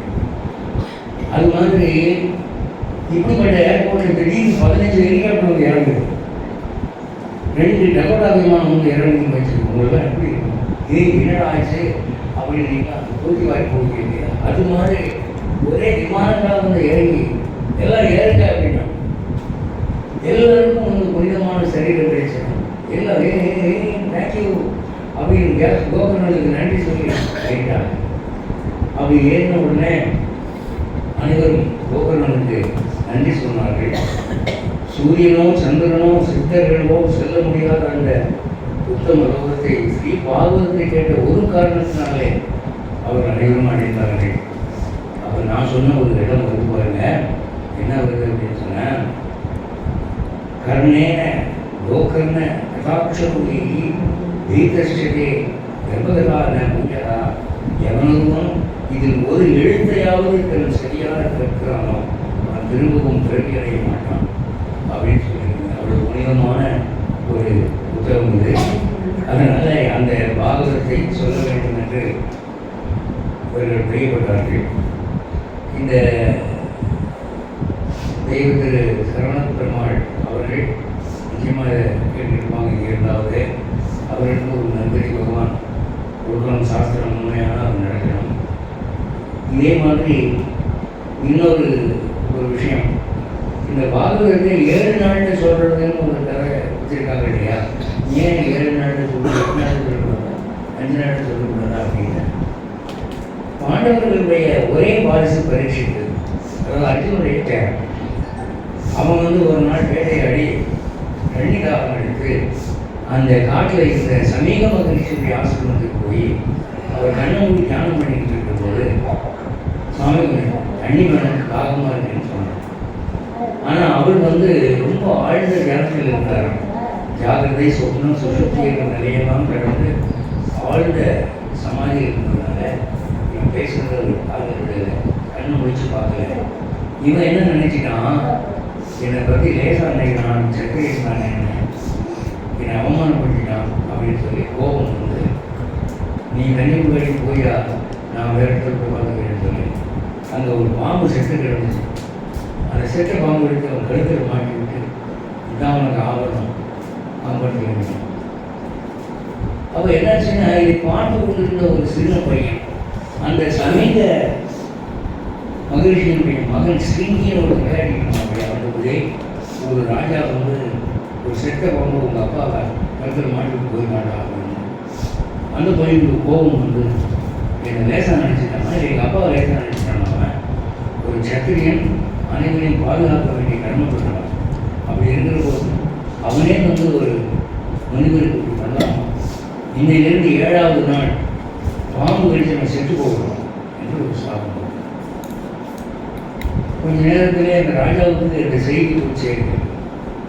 உடனே அந்த ராஜா என்ன பண்ணான், அப்புறம் 7 நாள் கொஞ்ச நேரம் சாக போகிறான் பாம்பு கடிச்சு. முனிவருடைய வாக்கை யாரும் மாற்ற முடியாது.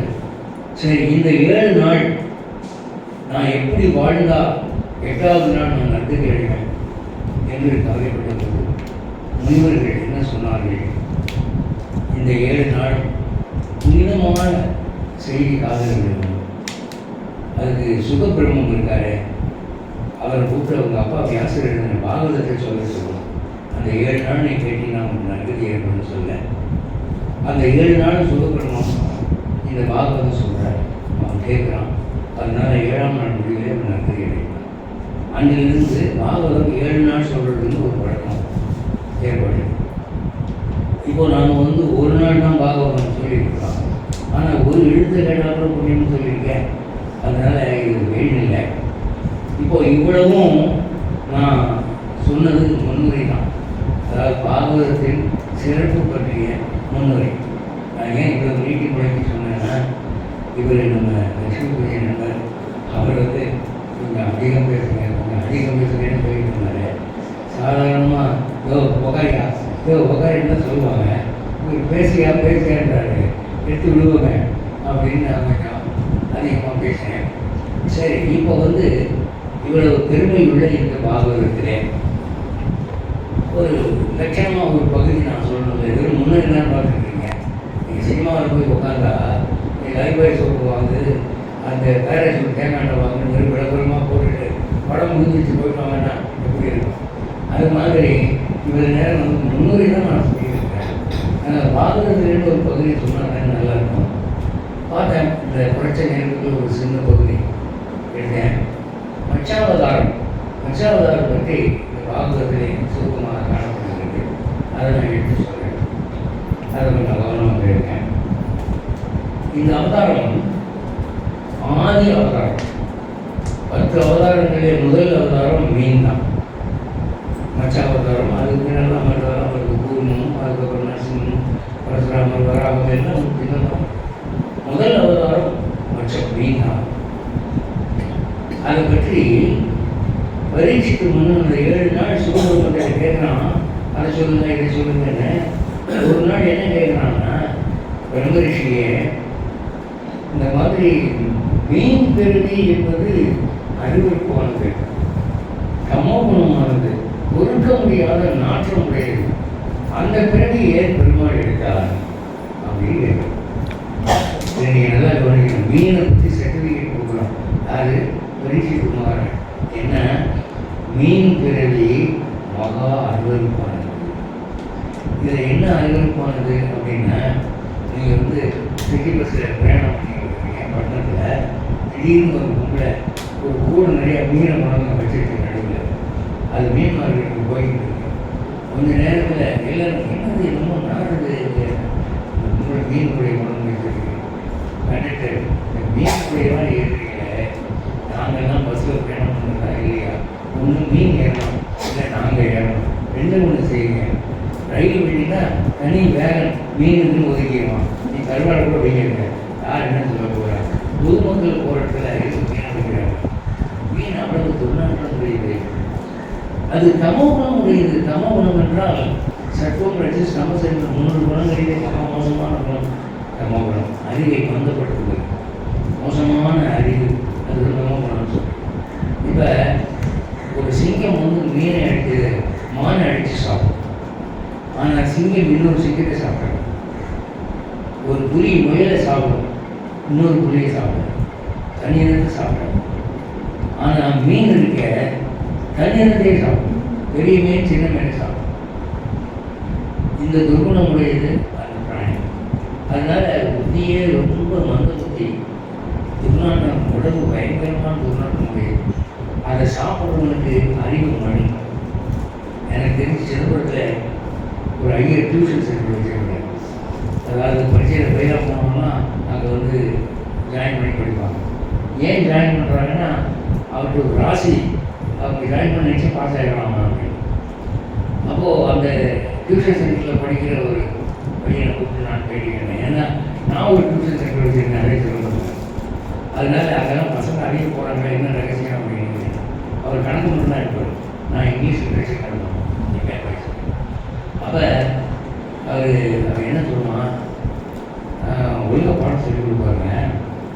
எக்ஸாமுக்கு 10 நாளைக்கு முன்னால் ஒரு அறிவிப்பு கொடுப்பாரு. என்னென்னா, இன்று தொடங்கி பரீட்சை முடிகிற வரைக்கும் யாரும் மீன் சாப்பிடுவாங்க. பரீட்சை முடிகிற வரைக்கும் மீன் தொடக்கூடாது, மீன் உத்தரவு போட்டுருவாங்க. நாங்களும் மீன் சாப்பிட மாட்டோம். பரீட்சை முடிஞ்ச பிறந்தாலும் மீன் சாப்பிடுவோம். அதே மாதிரி நாங்களாம் பாஸ் பண்ணிடணும். அது என்ன சார், பரீட்சைக்கு மீனுக்கு என்ன சம்பந்தம் அப்படின்னு கேட்டால், மீன் ஞாபக சக்தியை வலுப்பெடுக்கும், அறிவு சுறுசுறுப்பை குறைக்கும். அசைவ உணவுலேயே மகா மோசமானது மீன் தான். அதனால் மீன் சாப்பிட்றீங்களா அப்படின்னு சொல்லுவாங்க. இங்கே நம்ம நாட்டில் ஆச்சாரப்படி என்ன கணக்குன்னு சொன்னால், ராஜாக்கள் மத்தியில் அவங்க ராஜாக்கள் ஆடு சாப்பிடுவாங்க, மான் சாப்பிடுவாங்க, முயல் சாப்பிடுவாங்க, காட்டுப்பன்றிலாம் சாப்பிடுவாங்க, கொக்கு பறவைகள்லாம் அடித்து சாப்பிடுவாங்க. இப்போ மீன் சாப்பிடணும்னு வச்சுருக்க ஒரு ராஜா, இன்னொரு ராஜா அந்த வீட்டில் பொண்ணு கொடுக்கலாம். மீன் சாப்பிட்றாங்க, பொண்ணு கொடுக்காதீங்க அப்படின்னு சொல்லி அந்த மாதிரி ஒரு குழப்பம் இந்த நாட்டில் இருந்தது. அதுக்கான ஆதாரங்கள் தான் நம்ம நூல்களில் பார்க்குறோம். இந்த மீன் அவ்வளோ ஒரு நடுக்கப்பட்ட குணம். இப்போ நான் என்ன கேட்குறான், பரீட்சைக்கு மகாராஜா, உள்ளதிலேயே கண்டுபிடியான பிராணி மீன் தான். அந்த மீனை போய் அவதாரமாக ஒரு பெருமாள் பிறந்திருக்காங்க. இதுக்கு என்ன காரணம் சாமி அப்படின்னு. அப்போ சரி சொல்கிறேன், என்ன அந்த கதையை சொல்ல வரேன். இந்த கதை எப்படி ஆரம்பிக்குதுன்னா, பிரம்மாவுக்கு இரவு என்றும் பகல் என்றும் உண்டுங்க. இப்போ நமக்கெல்லாம் ராத்திரிங்கிறது 12 மணி நேரம், பகல்ங்கிறது 12 மணி நேரம். பிரம்மாவுக்கு அப்படி இல்லை. பல வருஷங்கள் சேர்ந்தது ஒரு இரவு, பல வருஷங்கள் சேர்ந்தது. அவருக்கு இரவு வந்தபோது பிரளய காலம், அதாவது இந்த உலகமெல்லாம் கடலில் மூழ்கக்கூடிய காலம் அது வந்தது. ராமம் என்ற நைமித்திக பிரளயம் தோன்றியது. அனைத்து உலகங்களும் கடலிலே மூழ்கின. அப்போ பிரம்மா உருண்டை எண்ணினார். அவரது வாயிலிருந்து வேதங்கள் வெளிப்பட்டன. அப்பொழுது அருகில் இருந்த அயக்ரீவன் என்ற அசுரன் தன் யோக வலிமையால் அவற்றை அவகரித்துக் கொண்டான். அந்த நேரத்தில் என்னன்னா, சத்தியவர்தன் என்று ஒரு ராஜா.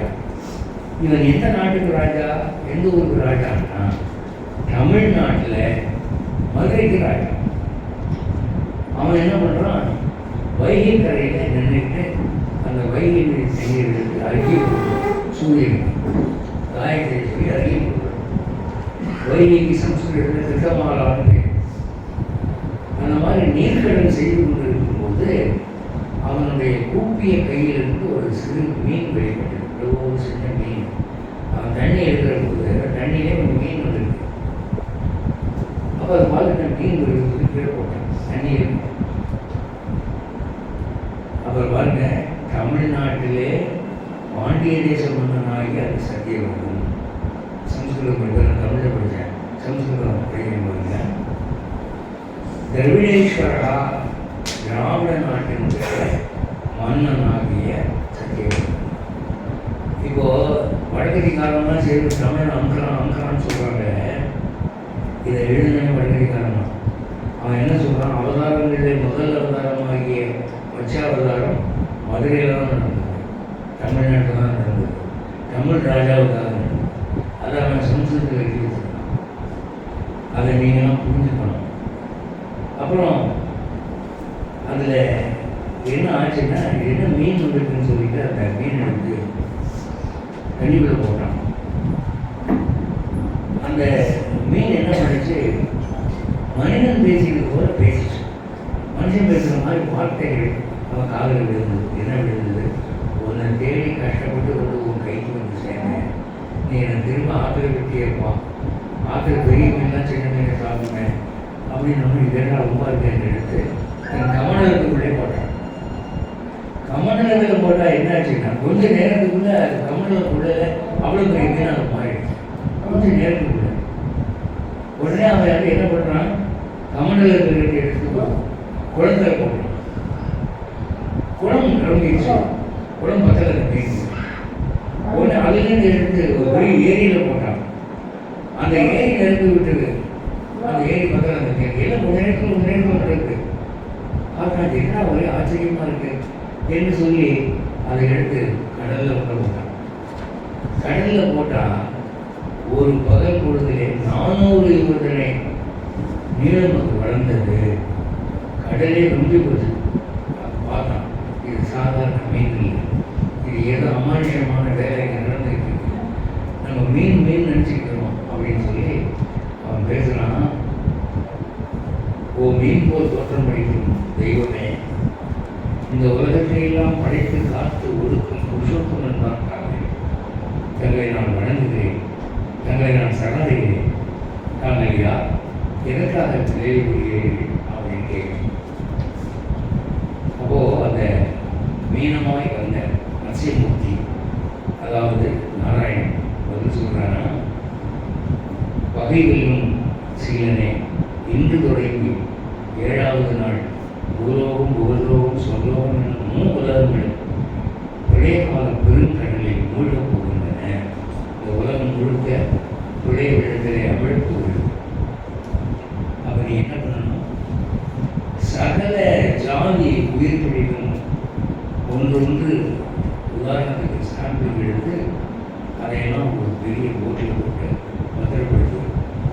சகல ஜீவராசிகளின் சூட்சும சரீரங்கள், மூலிகைகள், சிறிய பெரிய செடி கொடி மரங்களின் விதைகள், சப்த ரிஷிகள் எல்லாருமா சேர்ந்து ஒரு படத்தில் ஏறிங்க. பிரம்மதேவருடைய இருங்காலம் முடிகிற வரை சப்தரிஷிகளும் நீயும் அமர்ந்துள்ள அந்த படகினை நான் காப்பாற்றுவேன். அப்போ ஒரு பெரிய என்னுடைய முகத்தில் ஒரு கொம்பு முளைக்கும். அந்த கொம்பிலே வாசுகி என்ற பாம்பை வைத்து கட்டி இந்த படகை இணைத்து விடும்.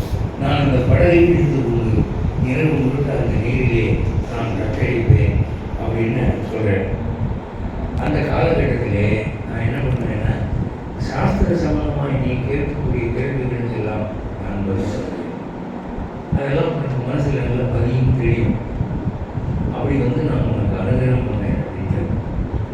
இது என்ன கேள்வி என்ன பதில் அப்படின்னு சொன்னால், என்னுடைய வாட்ஸ்அப் சேனலுக்கு போனீங்கன்னா ஒவ்வொரு ஞாயிற்றுக்கிழமையும் நான் ஒரு கேள்வி கேட்பேன். அந்த கேள்விக்கு மறு ஞாயிற்றுக்கிழமைக்கு உலகெங்கிலும் பதில்கள் வரும். அந்த பதில்களால் எப்படி தவறு என்று விடைக்கு மறு ஞாயிற்றுக்கிழமை நான் சரியான பதில் கொடுப்பேன். அந்த மாதிரி ஏறக்குறைய 10 வருஷமாக பண்ணிட்டுருக்கேன். அந்த கேள்விகளெல்லாம் தனியாக சீலியாக வெளியிட்டிருக்கேன். அந்த கேள்வியெல்லாம் எப்படி கேள்வியாக இருக்கும்னா, பதில் எழுதுறவங்கள பெரும்பாலும் எங்களுக்கு பதில் தெரியவில்லை அப்படி கேட்டுதான் கேட்பேன். அல்லது எழுதுகிற பதில் ஒரு புத்தகமாக இருக்கும், சரியில்லைங்கிற மாதிரி இருக்கும். அப்படி பதில் தான் வரும். இப்போ போன வாரம் நான் கேட்ட கேள்வி என்ன, இப்போ எல்லோரும் வீட்டில் டேபிள் சேர் போட்டு சாப்பிடுவோம் இல்லையா? இந்த வெள்ளக்கான உணவுகள்லாம் நடக்கும். அந்த காலத்தில் நம்ம வீட்டில் பெரியவங்கெல்லாம் கரையில் உட்காந்து சாப்பிடணும்னு சொல்லியிருக்காங்க. ராஜாக்களும் கரையில் உட்காந்து சாப்பிடுவாங்க. அப்படிதான் நம்ம படிக்கிறோம் புராணங்களில். அப்படி இருக்கிற போது இந்த டேபிள் சேர் நாகரிகம் வெள்ளக்காலம் முகலாயத்தை கற்றுக்கொண்ட பிறகு நம்ம நாடு மாறி போச்சு.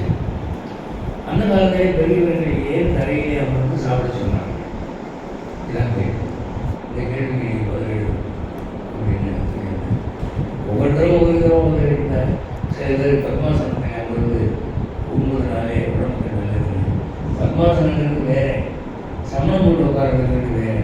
பத்மாசனங்கிறது என்னென்னா, கால் ரெண்டு ஒன்றோட ஒன்று முழுகிக்கணும். இந்த காலம் அங்கே போகிறோம், அந்த போயிருக்கோம். பத்மாசனத்தில் உட்காந்து சாப்பாடு இறக்காது போகுது, ரொம்ப கஷ்டம். சமணம் போட்டு உட்காரங்கிறது வேறு. அப்போ தான் தவறானது. ஒரு நண்பர் இடத்துல பூமியில் உட்காரும்போது பூமாதேவியுடைய சம்பந்தம் ஏற்பட்டு அதில் நம்மளோட ஆக்சிஜன் சக்தி விட்டாங்க. எல்லாமே தவறானது. அப்படியே சரி. சரியான பதில் நான் சொன்ன பதில் என்ன? உபனிஷதங்கள் அன்னம் பிரம்மா என்று சொல்கிறது. உணவு பகவான் தான். பகவான் தான் கருணையினாலே உணவாக மாறியிருக்கிறார். உணவு இறைவனே தான். அது உணவு உயிரில்லாத நினைக்கூடாது. உணவு உண்பது என்பது ஒரு பூசை, யாகம் செய்யும் போது. ஜாட்ராகினியிலே நீங்கள் உணவாகி அபிர்வாகத்தை சேர்க்கிறீர்கள். உள்ளே கேசவன் இருந்து அதை பூஜிக்கிறான். பகவத்கீதையில் அவனே சொல்லியிருக்கிறான், நான் தான் வயிற்றிலே ஜாட்ராகினியாக இருந்து ஜீவனம் பண்ணுகிறேன். அந்த யாகம் நடக்கிற போது நீங்கள் பக்தியோடு செய்யணும். தரையில் உட்காந்து செய்யணும். சேரில் உட்காந்து காலை ஆட்டிக்கிட்டு, இந்த கையில் ஸ்பூன், இந்த கையில் போட்டு வச்சுக்கிட்டு, சினிமா கதை பேசிக்கிட்டு, ரஜினிகாந்த் உலகில் ரொம்ப செய்யப்படுறாயா, இப்படிலாம் கதை அடிச்சுக்கிட்டு, சோதெல்லாம் பிரித்து தூக்கிட்டு, பெரிய அவசாரம் செய்யக்கூடாது அப்படின்னு சொல்லி பதில் சொன்னால் அதுக்கு நிறைய மொழிமுறை எங்களுக்கு தெரியாத விஷயம்லாம் நன்றி. இந்த மாதிரி கேள்வியாக நான் ஆயிரக்கணக்கான கேள்விகள், ஆயிரக்கணக்கான பதில்கள் சொல்லியிருக்கிறேன். அந்த மாதிரி கேள்விகள் நீ கேள்வி நான் பதில் சொல்கிறேன். தெரியாத விஷயங்கள்லாம் நான் பதில் சொல்கிறேன் என்று நான் சொன்னேன். ஒரு வாரம் அப்படின்னா வந்து வல்லகையாக ஏன் சாப்பிடணும், ஏன் இடகையாக சாப்பிட்டா என்ன, 2 கையும் ஆண்டம் கொடுத்துருக்கானே அவனும் கேள்வி கேட்டேன். இப்படிலாம் வந்து ரொம்ப அகடமான கேள்விகள், ரொம்ப இக்கட்டான பதில்கள் இந்து மதத்தில் இருக்குது. இந்து மதத்திலே பதில் இல்லாத கேள்வி இல்லை என்று பலமுறை சொல்கிறேன். அப்படியான ஆழ்ந்த பொருளை நான் விளக்கி சொல்லுவேன் அப்படின்னு சொல்கிறேன். அப்போ என்னாச்சுன்னா, இவர் இந்த விதைகளோடு அவன் ஏறினான், அடுத்த படகு அமர்ந்தான். அப்போது மீன் ஒற்றை கொம்புடன் 4 லட்சம் யோஜனை அளவுள்ள தங்க திருமேனியோடு காட்சி.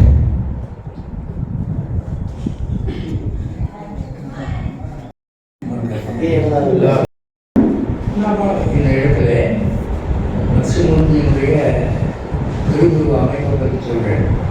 ஒற்றை கொம்போடு 4 லட்சம் யோஜனை அளவுள்ள தங்க திருமேனியோடு மீன் உருவமாக காட்சி அச்சாவதாரர்களுக்கு இந்த மாதிரி கவனம் இங்கே தான் கிடைக்கும், வேற எங்கேயும் கிடைக்கும். அதெல்லாம் நாம் புதுசுன்னு ஒரு காரணமாக இருக்கிறோம். கிடைக்கும் அச்சாவதாரத்துக்கு ஒரே ஒரு கோவிலில் நரசிம்ம கோவில் இருக்குது, ராமருக்கு கிருஷ்ணனுக்கு இருக்குது, பரசுராமருக்கு கேரளாவில் இருக்குது, கிருஷ்ணனுக்கு நிறைய இடத்துல இருக்குது. அச்சாவதாரத்துக்கு ஒரு இடத்துல கோவில் இருக்குது, கூர்மாவதாரத்துக்கு ஆந்திராவில் ஒரு இடத்துல இருக்குது. அப்படிலாம் போய் செய்யணும். அப்படி வரும்போது இந்த மத்ஸ்யமூர்த்திக்கு மன்னன் சத்தியவர்மனுக்கும் ஏற்பட்ட ஒரு சம்பாஷணை. அது என்ன சம்பாஷணை அப்படின்னா, ஆன்மீக சம்பாஷணை. இந்த பகவத்கீதை இருக்கு, அந்த பகவத்கீதையை நீங்கள் படிச்சீங்கன்னா அது எப்படி இருக்கு, அவன் அர்ஜுனன் கேட்டு கேட்கிறான், கிருஷ்ணன் பதில் அது எல்லாத்துக்கும் வந்து ஒரு தலைப்பு.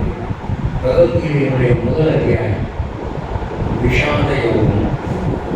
விஷாத யோகம் என்ன? கவலை யோகம், பக்தி யோகம், ஞான யோகம், சன்னியாச யோகம், கர்ம யோகம் என்று ஒவ்வொரு அத்தியாயத்துக்கும் முதல் சொல்லலாம். முதல் அத்தியாயத்துக்கு விஷாத யோகம், விஷாத கவலை. அந்த அத்தியாயத்தில் என்ன சொல்லியிருக்கு? அர்ஜுனன் ரெண்டு பக்கமும் நிற்கிற மகாபாரத சைன்யத்தை பார்த்து, இந்த பக்கம் நிற்கிறவங்கள சொந்தக்காரங்க, இந்த பக்கம் நிற்கிறவங்க சொந்தக்காரங்க, காக்காரெல்லாம் இந்த பக்கம் நிற்கிறான், பேரெல்லாம் அந்த பக்கம் நிற்கிறான், மாமன்லாம் இந்த பக்கம் நிற்கிறான், மச்சனெல்லாம் அந்த பக்கம் நிற்கிறான். இப்படி ஒரு குடும்பம் ரெண்டாக பிடிச்சு சொத்துக்காக போய் அடிச்சுக்கிறேங்க. அதில் நான் ஒரு ஆள். இப்போ நான் வந்து அம்பு குட்டி ஒருத்தரை சாப்பிடுச்சா சாதனை யாருன்னா என்னுடைய குரு, என்னுடைய மாமா, என்னுடைய ஆசிரியர். அந்த பக்கம் துரோணம் நிற்கிறார், அந்த பக்கம் வந்து துரியோதனன் நிற்கிறேன், என் பங்காளி. நான் யாரை போனாலும் என்னுடைய பந்துவை நான் சொல்கிறேன். இப்படி இன்னும் தேவையா? வேண்டாம், அந்த நாட்டை அவனே எடுத்துக்கிட்டோம், நாங்கள் மொழி காட்டுக்கிறோம், யுத்தம் செய்ய மாட்டேன் என்று அர்ஜுனன் சொல்கிறான். அவன் என்ன சொல்கிறான்?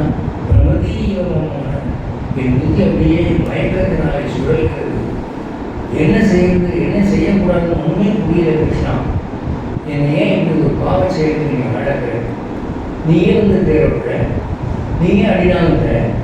இது நியாயமா? நீ பார்த்து தாத்தாவை கும்பிட்றான்னு சொல்லிட்டு விட்டுட்டு, நீ பார்த்து மாமாவையும் குருவையும் கும்பிட்றான்னு சொல்லிட்டு விட்டுட்டு சண்டை போடுறாங்க. சண்டை போடுறதுக்கு வந்து சமாதானம் பண்ணிக்கிறது விசாரிக்கணுமா? இல்லை சண்டை போடுறீங்க மேலும் மேலும் சண்டை போடுறான்னு சொல்றது விசாரிக்கணுமா? நீ கடவுளாக இருக்கிறதெல்லாம் செய்யணும் என்று சரமாரியாக கேட்கிறார். கேள்விகளோடு அந்த அத்தியாயம் நிற்கிறது. முதல் அத்தியாயத்தில் ஒரு கேள்விக்கும் பதில் இல்லை, சஸ்பென்ஸ். எப்பவுமே வந்து இப்போ கூட வந்து ஒரு வீடியோ போட்டு பார்த்தீங்கன்னா சேனல்ஸில் அதன் சிறந்த பகுதிகளை மட்டும் முதல் போட்டி பாடிடுவான், அப்புறம் விளம்பரம் போடுவான், சஸ்பென்ஸ். அது மாதிரி கேள்விகளை மட்டும் முதல்ல சொல்லிட்டு பதில் வேணும் அப்படின்னு அத்தியாயத்தில் வந்து எல்லாம் வந்து ஒரு ஆன்மீக சம்பந்தப்பட்ட கேள்வி, யாருக்கும் வராத கேள்வி, யாருக்கும் வர முடியாத கேள்வி, ரொம்ப ஆழமான கேள்வி. இப்போ அர்ஜுனன் கேட்கிற ஒரு கேள்வி ரொம்ப நியாயமான கேள்வி. ஒரு சொத்து பார்க்க ஒரு குடும்பம் ரெண்டாக போட்டு அடிச்சுட்டு சாகுதுன்னா ஒரு பெரிய மனுஷனாக நீங்கள் செய்ய வேண்டியதுன்னா சமாதானம் பண்ணி வைக்கணும். இது சண்டை வேண்டாம்டான்னு சொல்லணும். அப்படி இருக்கும்போது சண்டை போடுங்கிறீங்க, அவனை சாப்பிடுங்கிறீங்க. இது நல்லா இருக்கா? துரோணாச்சாரி எனக்கு விரும்பத்தை சொல்லியிருக்க குரு, அவனை கொல்லுங்கிறீங்க என்ன இப்படி கேள்வி இருக்கிறான்? அந்த கேள்விகளுக்கு நாங்கள் யாருமே பதில் சொல்ல முடியாது. அந்த பதில அவன் தான் சொல்கிறான் கிருஷ்ணன். அதுதான் அவனுக்கு கீதாச்சாரியன். அவனே ஆசிரியராக இருந்து அனைத்து கேள்விகளுக்கும் பதில் சொன்னான். அந்த பகவத்கீதை முடிக்கிற போது நமக்கு எல்லா கேள்விகளுக்கும் விடை கிடைக்கப்படுகிறது. அர்ஜுனன் புத்தி தெரியுதோ இல்லையோ, நம்ம புத்தி தெரியும்.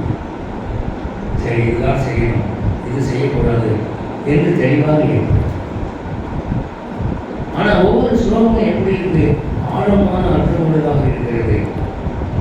ஒரு ஸ்லோகம், பிரபலமான ஸ்லோகம் நீங்கள் கேள்விப்பட்டிருக்கீங்க, கடமையை செய்து பலனை இருக்கும். ரொம்ப அற்புதமாக இருக்கு.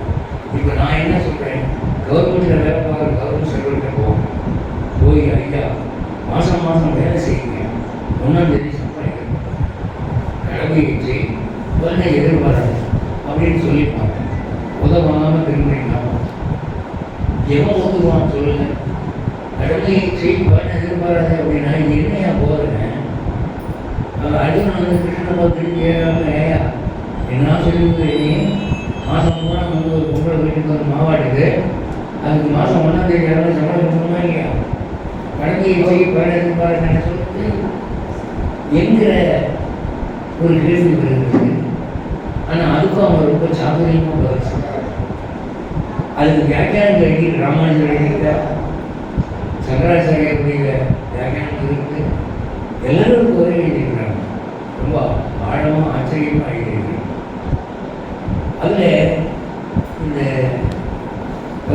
அத்தியாயத்தில் 66வது ஸ்லோகம் சரம ஸ்லோகம் நினைக்கிறோம். சர்வதர்மான பரித்தேஜ மாமேகம் சரணம் அகம்பவா சர்வபாவே மோட்சேஷ்வரி வாசுதான். அதை வார்த்தையாக எடுத்து வியாக்கியானம் பண்ணுறாங்க பாருங்க. பக்குவமாக எவ்வளோ இருக்குது ஆச்சரியமா. அது ஒரே ஒன்று சொல்கிறேன். மாமேகம் சரணம் பிடிச்சார். மாமேகம்னா என்னை மட்டுமே சரணம் பிடிச்சார். சரணம் அடைவாயா அனைத்தையும் விட்டு என்னை மட்டுமே சரணம் அடை. மாமேகம் அப்படின்னா என்னை மட்டுமே நடக்கும். இதுக்கு என்ன விளக்கம் கொடுப்பீங்க? கிருஷ்ணன் தானே சரணடை எப்படி சொல்கிறான்? அதுக்கு என்ன விளக்கம் வேண்டியது? அப்போ திருவல்லிக்கேணி வாத்சாரி பெருமாள் கோயிலுக்கு போயிருந்தோம். அப்போ அர்ச்சகர் சொல்கிறார், மூலவர் பார்த்தசாரதி கிருஷ்ணன் என்று அழைக்கப்படுகிறான். இது தொட்டுக்காட்டிய திருமேனி அப்படின்னு சொல்லுவோம். அது என்ன தொட்டுக்காட்டிய திருமேனி அப்படின்னா, கிருஷ்ணன் அர்ஜுனுக்கு உபதேசம் பண்ணும்போது என்ன சொல்றான்? என்னை மட்டுமே சரணடைவாயாக என்று தன் மார்பில் தொட்டு காட்டுகிறான். என்னை என்று அவன் சொன்னது அந்த கிருஷ்ணாவதாரத்தை. கிருஷ்ணாவதாரத்திலும் அப்போ அவன் எப்படி இருக்கிறான்? தேரோட்டியாக இருக்கிறான், சாரதியாக இருக்கிறான். அது மட்டும் இல்லை, அது ரவிசேகரன் வியாக்கியானம் எழுதும்போது முகத்திலே யுத்தமைதானத்தில் தூசி படித்து இருக்கிறது. பல இடங்களிலே ரத்தம் சிதறி இருக்கிறது. குதிரைகளை மிரட்டும் ஓட்டக்கூடிய சவுக்கு கையில் வைத்திருக்கிறான். அப்போ அவன் சொல்றான், என்ன சரணடைனா போகுதுன்னா ஒரு ரகசிய உபதேசம் பண்ணக்கூடிய இடமா அது. அது யுத்த மைதானம், சாவு மைதானம். ஏகப்பட்ட பேர் செத்து கிடக்கிறான், பல பேர் சாக போனான். அந்த நேரத்தில் என்னை சரணடைன்னு சொன்னானே, அப்போ அந்த கிருஷ்ணனுடைய திருமேனி தான் அவன் தொட்டு காட்டியிருக்கிறான். அப்போ ராமாவதாரத்துக்கு அந்த பெருமை இல்லை, எந்த அவதாரத்துக்கும் அந்த பெருமை இல்லை. அதை நீங்கள் இங்கே தான் பார்க்கலாம், திருவல்லிக்கேணியில் தான் பார்க்கலாம் என்று சொல்லி சொன்னாரா. பாகவதன் சீக்கிரம் தான் எனக்கு செய்து கொடுத்தாரு. இந்த மாதிரி தொட்டு காட்டிய திருமேனி என்ற ஒரு விளக்கம் சொன்னார். நாம் நிலை குறைந்தோம் அப்படிங்கிறது. நான் அப்படியே ஆடி போயிட்டேன். என்ன விளக்கம், என்ன ஆழமான ஒரு அப்படின்னு அவ்வளோ தூரம் அதை ரசிச்சிருக்காங்க. அதை வெறும் கல்விக்கிறமாக அவங்க நினைக்கிறேன். அது சாட்சாத் கிருஷ்ணன் நினைக்கிறாங்க. திருவல்லிக்கேணி கண்டேனே என்கிற அந்த பாசத்தை வருகிறேன். ஆழ்வார் இவ்வளவும் சொல்லி அவங்க நீங்கள் ஆழ்வார்களுடைய பாசுரங்களுக்கு வியாக்கியானங்கள் படிக்கணும். நண்பர் சொன்னார், வைணவம் தமிழுக்கு செய்தது ஒன்றுன்னு நீங்கள் அதிகமாக சொல்லணும்னு நிறைய நான் வாசிச்சிருக்கேன். இந்த திருக்கோளூர் அம்மாவோட விஷயம் என்று 5-6 யூடியூப் போடுவேன். அவ்வளவும் சொல்லி விளக்கம் அதை நீங்கள் பார்க்கலாம். என்னுடைய யூடியூப் போனீங்கன்னா திருக்கோளூர் பெண்களை ரகசியம் தலைங்களே 6 யூடியூப் அவ்வளவும் கம்ப்ளீட்டாக நண்பராக சொல்லியிருக்கேன். வைணவம் தமிழுக்கு செய்தது ஒன்று அப்படின்னு நீங்கள் எடுத்துக்கிட்டீங்கன்னா அதுக்கு அர்த்தமே இல்லை, அதுக்கு அழகே. வியாக்கியானங்கள் படிக்கணும். 6000 படி, 9000 படி, 12000 படி, 24,000 படி, 36,000 படி என்று ஒரு பாசுரத்துக்கு எத்தனை வகையான வியாக்கியானம், எவ்வளவு விதமான ஒரு அர்த்தங்கள். ரொம்ப ஆச்சரியப்படக்கூடிய முறையை அதை இப்போ லேட்டஸ்ட்டாக ஒரு எப்படி போட்டுருக்காங்க, இந்து மத கணித்தனம் அப்படின்னு தலைப்பு. திருப்பாவையில் 18வது பாசுரம் இந்து மத கணித்தனம் கூடாத தொடர்பு இருக்கிறது. அதை எடுத்து சொல்லி வார்த்தையாக அவருக்கு என்ன சொன்னார், இவருக்கு என்ன சொன்னார், அத்தனை வகையான அர்த்தமே கேட்பாங்க. நீங்கள் போய் கேட்பாங்க, ஒரு பாசுரத்துக்கு இவ்வளோ அர்த்தம் சொல்ல முடியுமா அப்படின்னு. அந்த காலத்தில் நஞ்சிகர் போன்றவர்கள், ஆச்சாரிய புத்தர்கள் ஒரே பாசுரத்துக்கு 10 நாள் 15 நாள் வித்தியாசமாக அர்த்தம் சொல்லுவோம். அந்த மாதிரிலாம் அவங்களுக்கு அப்படி பொருள் சொல்லணும். ராமானுஜர் இந்த 4000 கிலோமீட்டர் ஒரு சிஷியர் இதில் உட்காந்து அப்படியே கேட்க மாட்டாங்க. அவ்வளோதையும் ரெக்கார்ட் பண்ணி அவ்வளோதையும் கம்பைல் பண்ணி அவர்கிட்ட கொடுத்தாங்க. இந்த பேச்செல்லாம் காத்தோடு போயிருந்தேன், அதை நான் ரெக்கார்ட் பண்ணியிருக்கேன், எதிர்காலத்துக்கு ஆகும் அப்படின்னு சொல்லி அப்படின்னாங்க. அதை பார்த்த உடனே அவர் போகும் அந்த கார் மரம் கிழிச்சு சுண்ணாம்பு தண்ணி நினச்சி கரையாக போகிற விட்டாங்க. என்ன சாமி பண்ணிட்டீங்க அப்படின்னு. ஏன்னா இதை நீ புக்காக கேட்கிறிய, யாரை கேட்டு புத்தகம் வாங்கின, நீ என்கிட்ட பெர்மிஷன் கேட்டியா? நீ ஏன் ஒரு விஷயத்துக்கு புக்காக போடுங்க? என்ன ஆகும் தெரியுமா? நாளைக்கு இந்த பாசுரத்துக்கு ராமானுஜர் கொடுக்குற விளக்கம்னு சொல்லி ஊர்புறம் பழகி போகும். அப்போ ஒரு பாசுரத்துக்கு இதுதான் விளக்கம், ராமானுஜரே அப்படி சொல்லியிருக்காரு, வேறு விளக்கம் சரியில்லைன்னு ஆய்ப்போகும். ஆனால் ஒவ்வொரு ஞானிக்கும் அவரவருடைய புத்திக்கேற்ப புது புது அர்த்தம் தோணும். அதெல்லாம் எழுதாமல் போயிடுவாங்க அவர் நாளுக்குங்க, அதெல்லாம் சுருங்கி போகும். அது கூடாது. ஏன்னா வேறு ஆள் சொன்ன விளக்கத்தை எடுத்தால் பரவாயில்ல, ராமானுஜர் சொன்ன விளக்கம்னு சொன்னால் மக்கள் ஆர்வம் நின்று போயிடுவாங்க, அதை டெவலப்பாங்க என்று சொன்னாங்க. அப்படி ஒரே பாசுரத்துக்கு பல வகையான கண்ணோட்டங்கள் அவர்கள் கண்டிப்பாங்க. ரொம்ப ஒரு ஆச்சரியமான விஷயம்.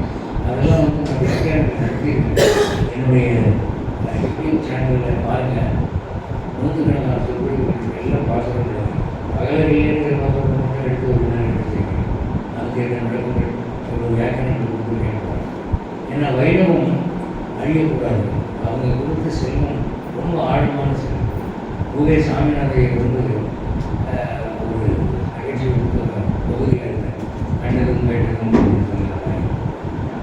அதில் ஒரு சம்பவம் குறிப்பிட்டிருக்கார். என்னன்னா, தியாகராஜ செட்டியார் ஒருத்தர், அவர் ரிசர்வம் மீனாட்சி சுந்தரமுடைய சீரழியில் ஒருத்தர், மாணாக்கல் ஒருத்தர்.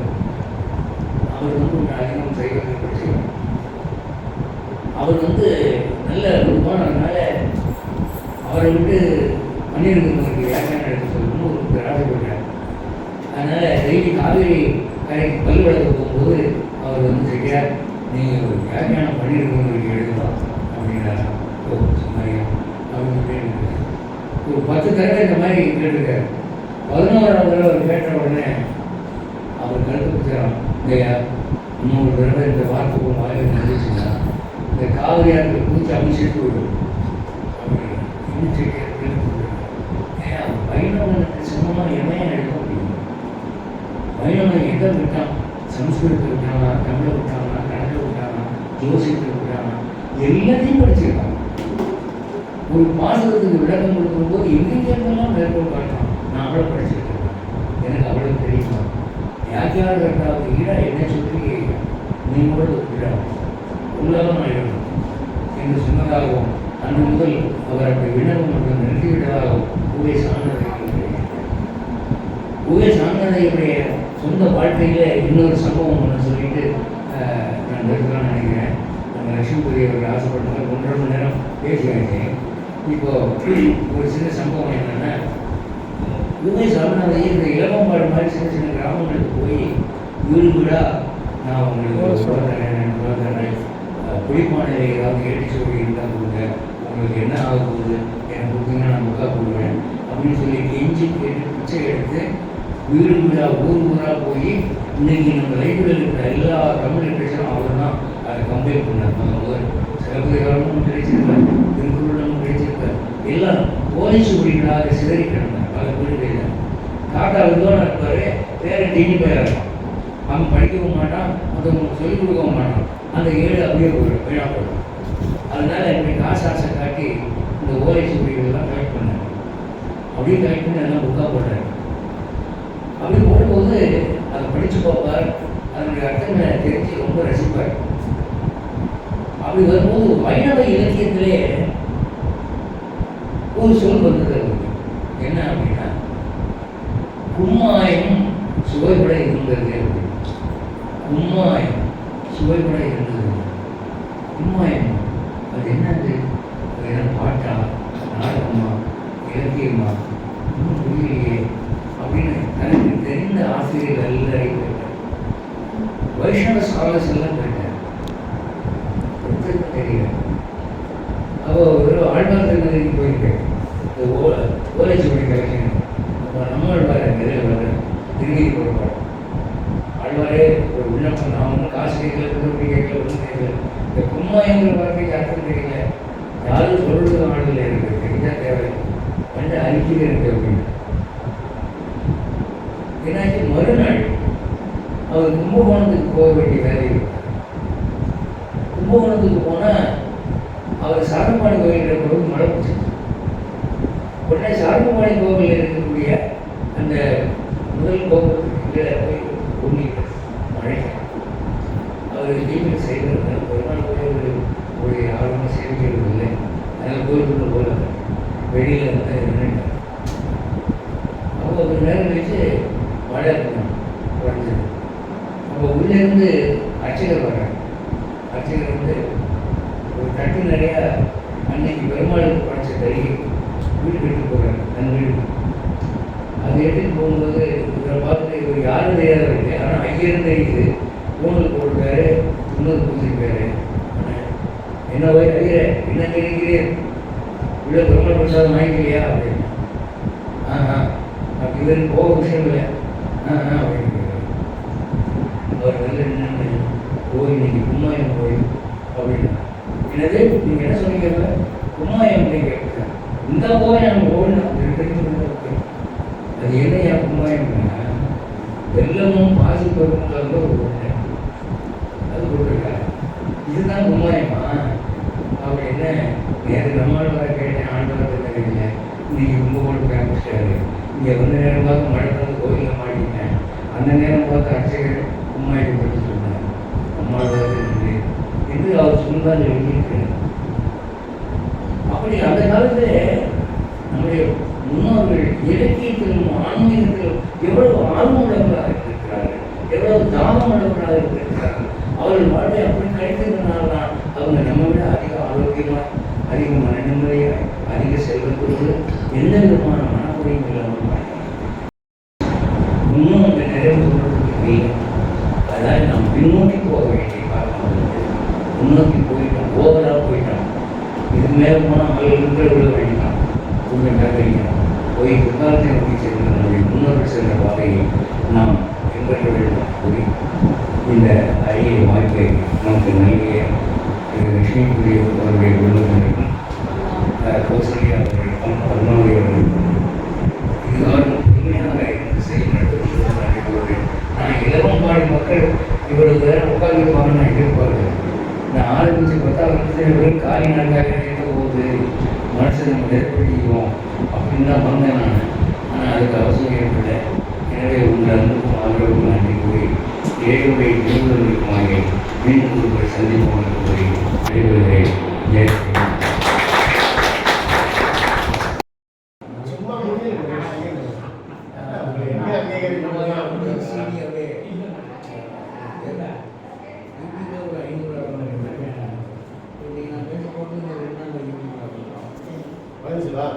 சொல்லுங்க.